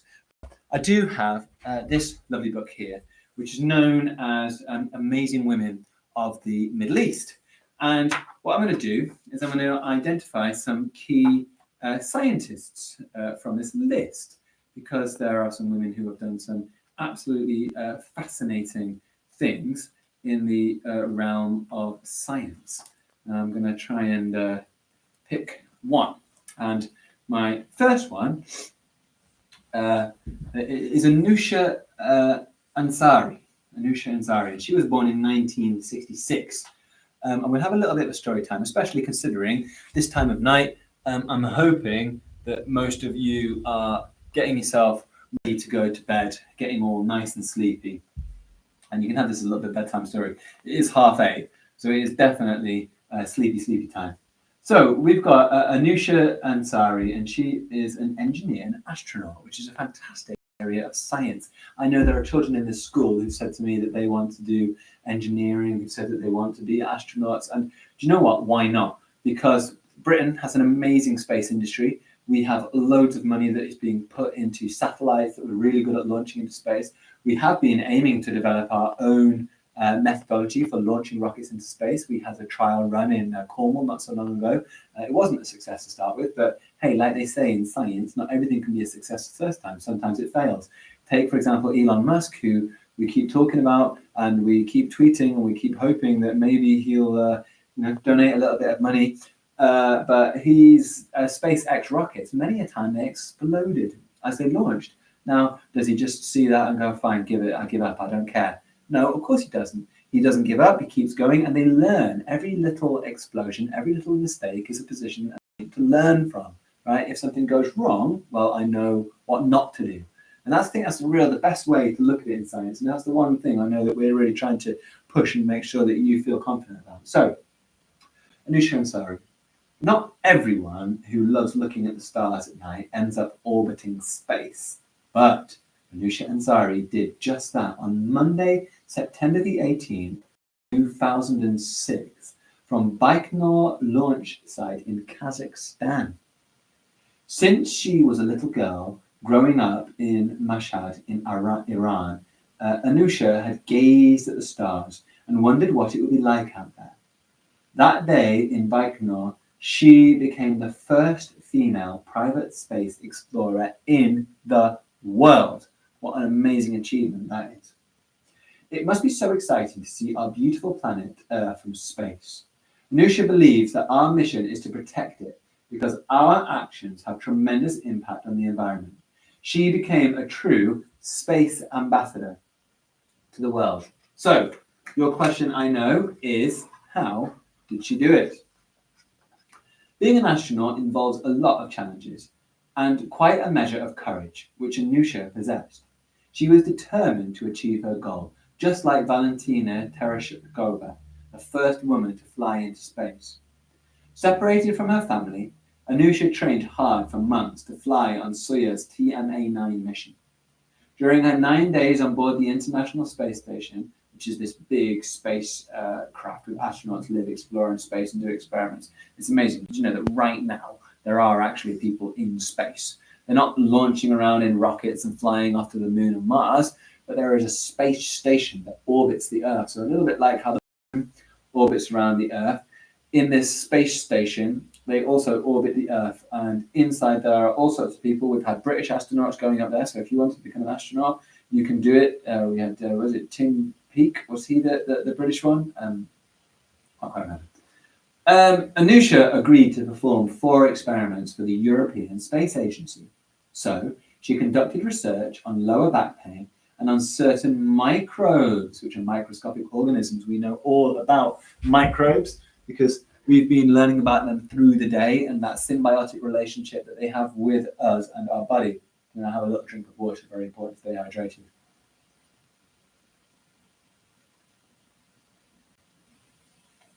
Thank you. I think that's quality YouTube. That is sitting watching me drink water. So yes, you're going to do experiments to find out that's fascinating because we need to know how microbes exist in space and in zero gravity. Why is that so important? Well, we've already learned that we wouldn't be alive if it wasn't for microbes. They are absolutely integral for our existence. And as such, we need to know how do they interact in space, how do they interact in zero gravity, under the great forces, G-force, all those kind of things. So she's really preparing us. One day it might be that humans, we're not going to want to move all to Mars, are we? Because that's a pretty horrible, hostile environment. There aren't beautiful lakes and waterfalls. It's not a gorgeous place. It's hostile, it's violent. The weathers are highly fluctuating. This idea that all humans are going to move and live on Mars one day is a bit crazy. However, if we can get ourselves to Mars, if we can use that as a launch pad, then maybe one day we can go further. Maybe one day we can go to places. Maybe we can find these places one day which are really beautiful and are really habitable. If we're going to survive as a species, initially we evolved from the kind of African continent. And had we just stayed, tight in our space where we evolved, that sort of savanna, grasslandy, jungly kind of area, Well, we wouldn't have evolved to become the dominant species that we are today. And it's through us spreading out and moving into new habitats. And if you want to find out all about habitats, go into that part 1 stream and you can listen to what, was it year 1 or year 2? I can't quite remember. We're telling us all about different habitats. So it was that moving into those different habitats that made a real big difference to our development. And hey, maybe one day we can move to a new habitat out in space. We've spread out across the Earth and taken over all the different corners of it. One day we might need to go somewhere else and spread even further and continue our evolutionary journey as a species. Anusha also became the first person to publish a blog from space. She talked about how the International Space Station orbits around the Earth every 92 minutes. That means she saw a sunrise and sunset every hour and a half. Wowzers. They were just as beautiful from space as they are from Earth. Anusha has come a long way. When her family emigrated to the United States in 1984 from Iran, Anusha did not speak only Persian. She is now fluent in English and French, with some Russian that she had to learn for her spaceflight. Of course, a lot of hard work has been part of Anusha's adventure. She studied electronics and computer engineering and was given a degree from the International Space University in France. My goodness, I didn't know France was into space. I presume that's probably like a catapult that they fling up there, not proper rockets like Britain. She's now studying astronomy, of course, and has received many honours worldwide. She believes that young people are the key to a better future for the world, and that is up to adults to become good role models for them. Her own role models are Gandhi, the Antoinette de Saint-Exupéry, who wrote a book, The Little Princess. French, they can write books then. Perhaps you have read it. It's about a young boy who lives on a tiny planet. When he visited Earth, he famously said, "Grown-ups never understand anything by themselves." As a director of the X Prize Foundation, Anusha creates competitions to encourage technology that will help people worldwide. She is also a life member of the Association of Space Explorers and offers her experience to teachers in space projects. One of Anusha's favourite mottos is Gandhi's, "Be the change you want to see in the world." I think that's such a beautiful quote. Although change may seem impossible at times, she firmly believes that people can make their dreams come true if they keep them in their hearts and nurture them.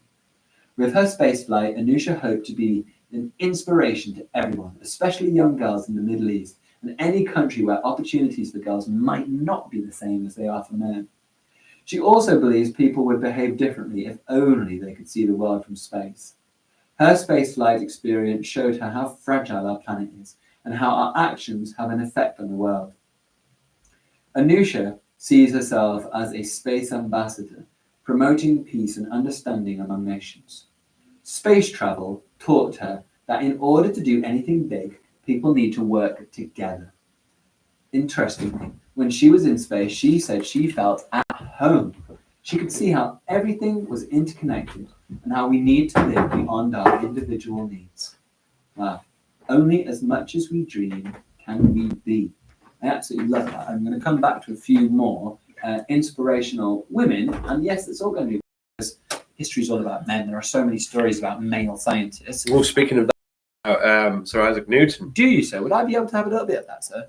Or, yeah, that would be very kind of you. That is such a nice, generous offering. Absolutely. There we go. Right. You got a book about Isaac Newton, another male. Do you know what? It was really interesting. I think earlier on we heard about Isaac Newton, didn't we? And the laws of gravity. And that's another of those things that you can hear from going back to part 1 of our live stream. It was part 1, part 2 got a little bit messy. And now part 3, there is Sir Isaac Newton. And that is a real photograph, Yeah, right? That is a real photograph. A real photograph of Isaac Newton. He had an incredibly large head, it seems. It seems that way. Almost like a caricature. Wow, how fascinating. Fascinating. I mean, the apple couldn't have missed, really.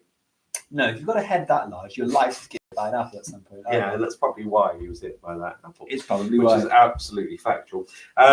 Larger book, so I'm going to intersperse the night with different portions of this. Well, we've just had us through just now, so it might not be about it. right So we're time. not going to do it right now. But I have got my tin, so we can go to the school kitchen as long as and seeds. we don't break down, and we can have a repeat of the banana bread. Now, what you might be thinking is, what cooking? That's DT, isn't it? That's No. not science. No, well, no, sir, can you no. explain why it is science? Right. Cooking is science, right? There you go. What more can I say? Well, could you say more? Oh, you want me to expand a little Yes. bit on that? Well, one of the things about cooking is it's all to do with ingredients. It's to do with the mixture, the combination, the chemical reactions that happen with the combination of those ingredients. When Sir is going to put different sort of, I guess they are different chemicals and ingredients and things that go into it, they have a reaction. And they go from being basic ingredients and they turn into something else. Genuinely, cooking is science in action. Okay, don't let anybody tell you otherwise. When you're baking a cake, you are doing a scientific experiment. And you know what? It's not just that, because just like the scientific experiments that we've been doing, sometimes you get it right, sometimes you get it wrong. And what happens when you get it wrong, sir? You do not give up, do you? No, Mr. Keeling does not give up. What he does is he refines it, he changes it, he puts different. And then I flavors give into up. it. Well, you do give up, but other successful chefs, Right. one of the reasons that they are so successful is that they are twisting and altering the ingredients that go into it to make it the best that it can be. It's exactly what we do in our science. We put in a little extra milliliter of this or a little gram of that. And then they give up. Well, those are the scientists that don't succeed. Right. The ones that do not give up, they continue, and before you know it, they have created the atom bomb. Okay, right. I'll tell you what I'm going to do.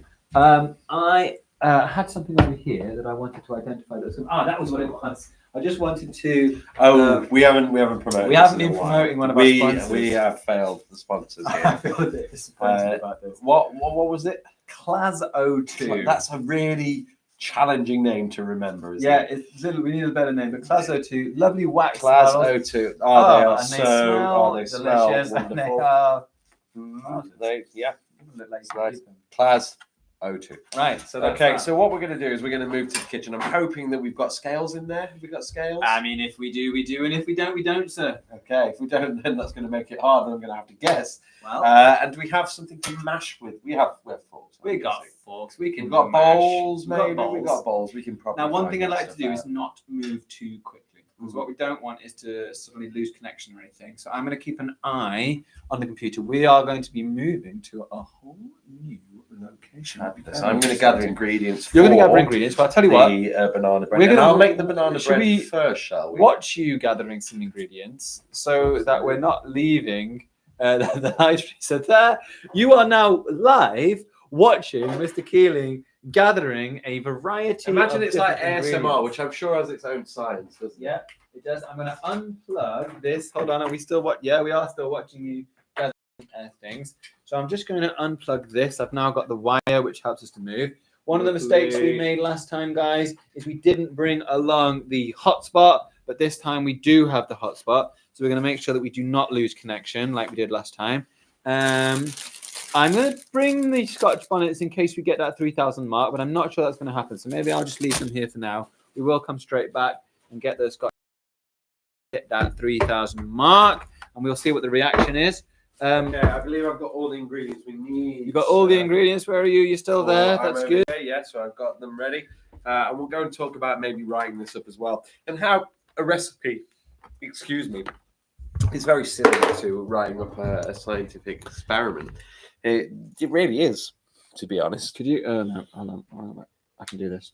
Oh, there we go. Okay. I've definitely and got my phone in my pocket, haven't I? You have got your phone in your pocket. We're going to slowly. We are doing this slowly this head time on the because move, last and time we'll when we go moved too into the quickly, we lost connection and we lost the live stream, and we don't want to do that this time. That's good. Brilliant, Still on? brilliant. We're still on, sir. All systems are go.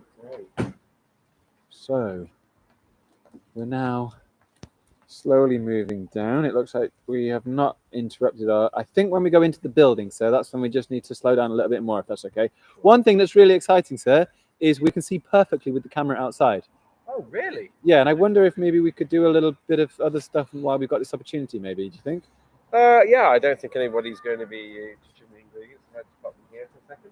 Right, so this is quite exciting now. Okay, what do we because want to do then? One of the things we were going to do is go and look in the garden, Yes. and we didn't get to see some of those things that we said we were going to look at. So we were meant to be properly looking at the broadleaf. We were properly looking at the evergreen. We were going to identify some flowers. We were going to see if we found any seeds. We've Yes. actually got quite a few little things that we're going to do over there. Okay. And I'd be interested to see, because we kind of looked earlier this morning and we noticed certain flowers. Do you think that they might change at night time in any way, shape, or form? Perhaps. Well, we could always go and have a little look and see. Yeah, we've got, this is the perfect light for, oh my goodness, that was slippy, for us to do something like this. I wonder if I could hold it like this and look at that. It's like I've got one of those GoPro sticks out in front of us, isn't it? Absolutely. We do look like we've got GoPro. How good or is a that? selfie stick. Selfie. Look, if I can't move, believe can you that see how there's, look? still Look when I 22 move. viewers with us wandering What just outside. I the store. can believe that there You are can these believe that viewers there's with us. 22 viewers. Because it's fascinating. One of the things I was wondering is, do flowers stay out at night? And we did identify some flowers down here. It isn't night yet, though, is it? It's not quite the right time. I mean, it's getting darker, so we identified earlier on, these were some of the flowers that we were looking at. we know what type of flowers these are. If I you do don't know. in the chat, do you know who would be really good? Martin. Does Martin still Uh, come to the Yeah, to the Martin garden? does. If Martin could identify what these are, that would be absolutely Yeah, fantastic. Martin, if I'm you, not if quite you sure. hop on the stream later, or if Caroline or if anybody who's in the chat knows these type of flowers and can identify them, Just that to would be remind everyone not to wonderful. say your names on the live chat, please. Excellent. You might see a sunset. That's true. Elder. Now, Miss, I think that white one there is the elder. Yeah. And I totally agree with you. That's the elder flower, which you make that lovely cordial with and turns into an elderberry. We were actually curious about this fella Yeah, down it's the here. little blue one. So I'm not Do you want to sure. get closer in there? And There you How's go. that look? Oh, it's gone a bit bright. Oh, do you know what? It's like it's showing the UV that the insects see. That brightness is a little bit like what an insect would see. Sir, it's called viola. I'll take that one. Okay, so we are Borage currently or looking viola? at Oh, well, we've viola. got borage and viola. So Miss Penn is calling it borage. The other person's calling it viola. It's going to be one of the two, isn't it? Fabulous. Brilliant. We want to have a close look at the leaves while we're here as well, so we do Ah. have a little look at the leaves. Yeah. So one of the things that we were talking about earlier is the difference between a broadleaf, which is generally deciduous. I'm saying generally, sir, Yeah. because it depends what part of the world you're in. Because we're up in the northern hemisphere, Wow. our seasons, and we're going to look at seasons later, Hi. they are they change a lot, don't they? They do, yeah. Yeah, in the summer we have got a lot of heat, and in the winter we've got a lot of cold. Yeah. And, That's good. As such, these broadleaf plants, they lose their leaves, which if you look at the part one, you'll find out all about. Now, that isn't true everywhere in the world, sir, because in the more tropical regions of the world, which they don't actually have seasons in the same way that we have Maintains seasons. a similar temperature throughout So the year. don't just think that because it's broad-leafed that it's going to be a deciduous tree. That's not true. And actually, sir, not all broad-leafed trees in Britain are. No, that's true. If you think about holly, that has a green broadleaf. However, more likely to be deciduous. Yeah, more likely. There's definitely more likely broadleaf. Right. Right. See, if We you were could having a little share check. with us the people that are identifying those plants. That'd be really good, because it would be good if we could identify some of these flowers, Yeah. and plants that we don't know. So this was one of the ones earlier that I said might be a courgette, but I wasn't sure. And if we look in very closely, we can see wow. it almost Yeah, looks like look. a tomato or something. I don't know. I've got no. certainly, I don't think that would be a tomato. No, so. I'm sticking with courgette for now, but I'm going to see if the Chat can help chat us. can you help recognise us. what that is that's What growing there? could this flower be? Separate to the flower, what exactly is? Well, you can see here that the flower is separate to the fruit, because the fruit is growing separately from the flowers in them.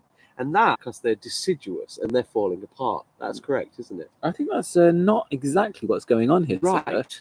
So what's happening, and this links into something that we were looking at earlier, there are some little creepy crawly creatures, sir, Okay. who love to eat these absolutely delicious leaves. Now, I don't think we can see any examples of them. Would you be able to lift some of the leaves up, sir, and have a look on the underneath? Maybe some of the ones that have been nibbled a little bit more. Is there anything under there?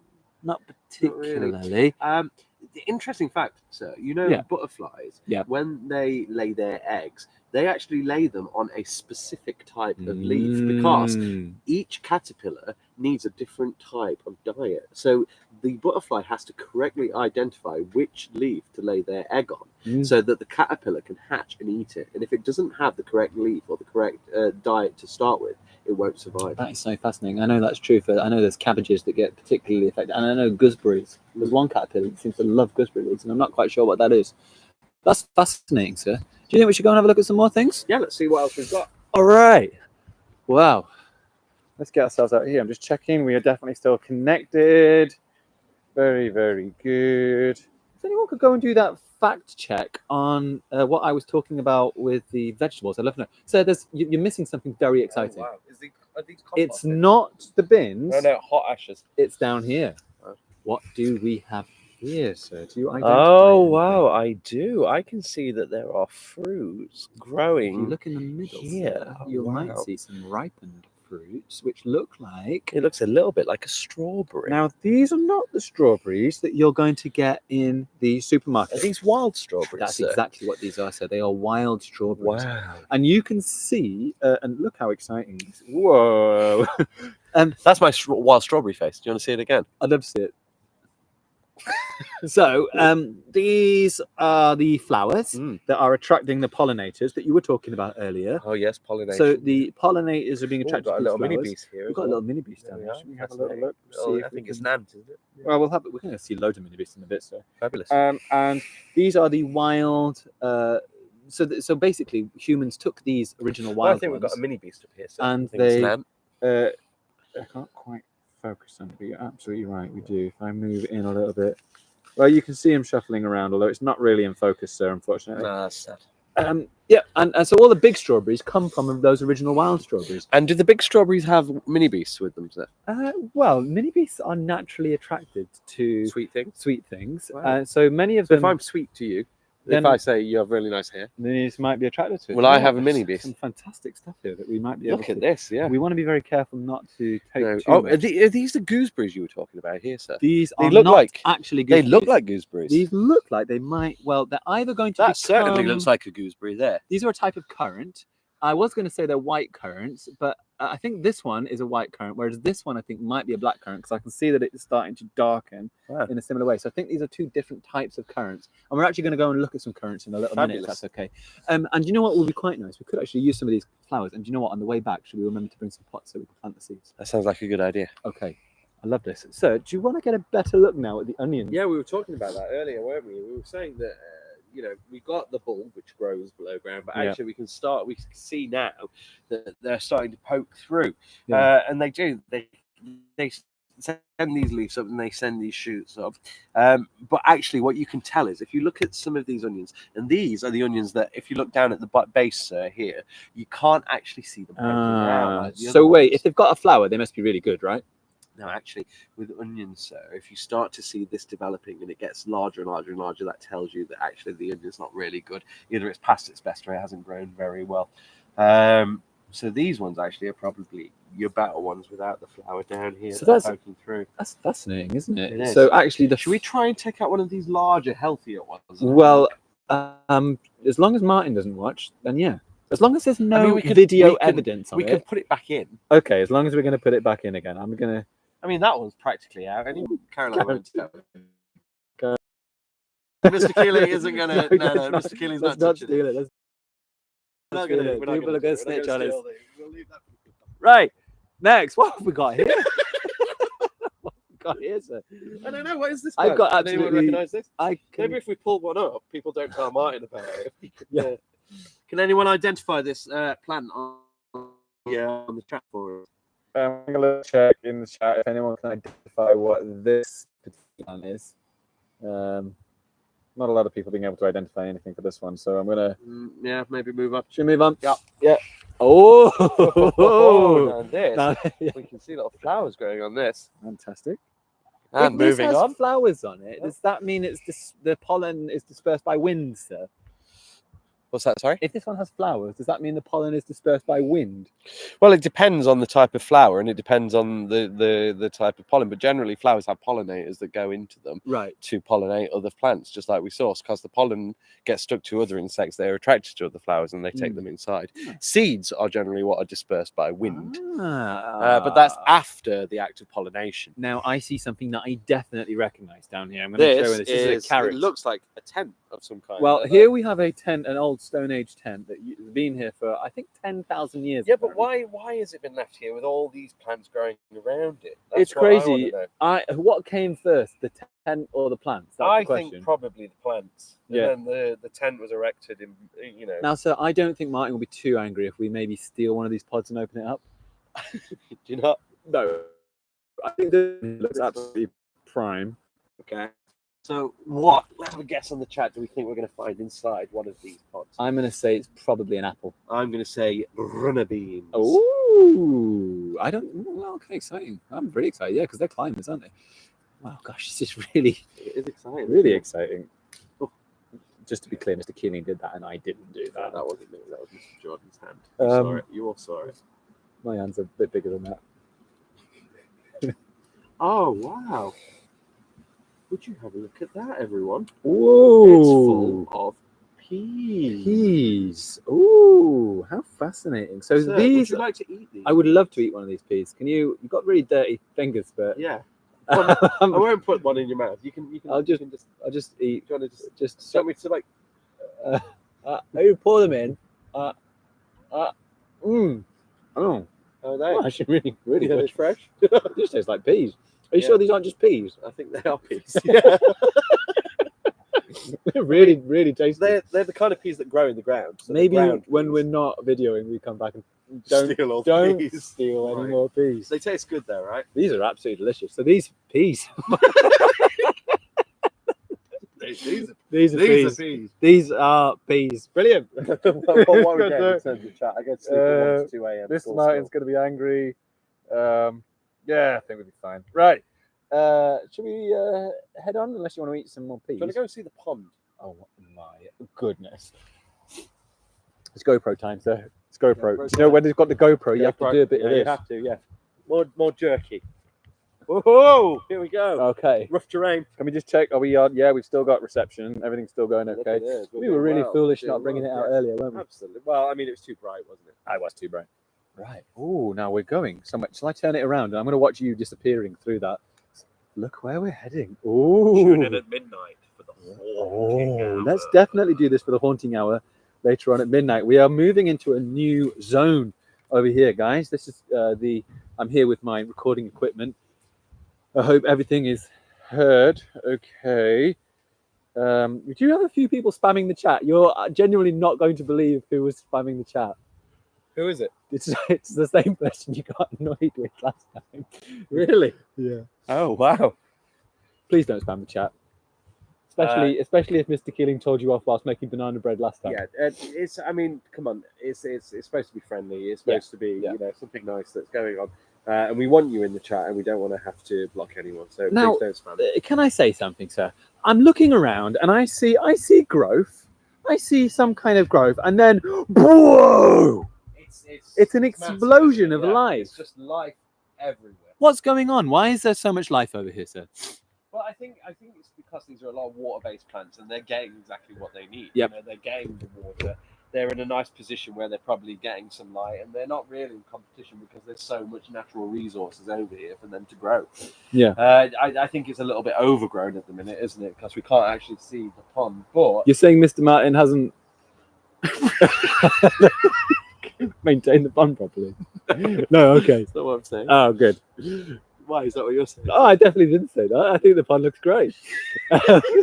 So, shall we see if we can take a closer look? Because ponds are absolutely full of life, and maybe we're going to find a rabbit, because I know that rabbits famously live in ponds. Is that right? I believe so, because they're amphibians, aren't they? They are. Everyone knows that a rabbit is an amphibian. Now, look, it's a little bit murky and green, but if you look down here,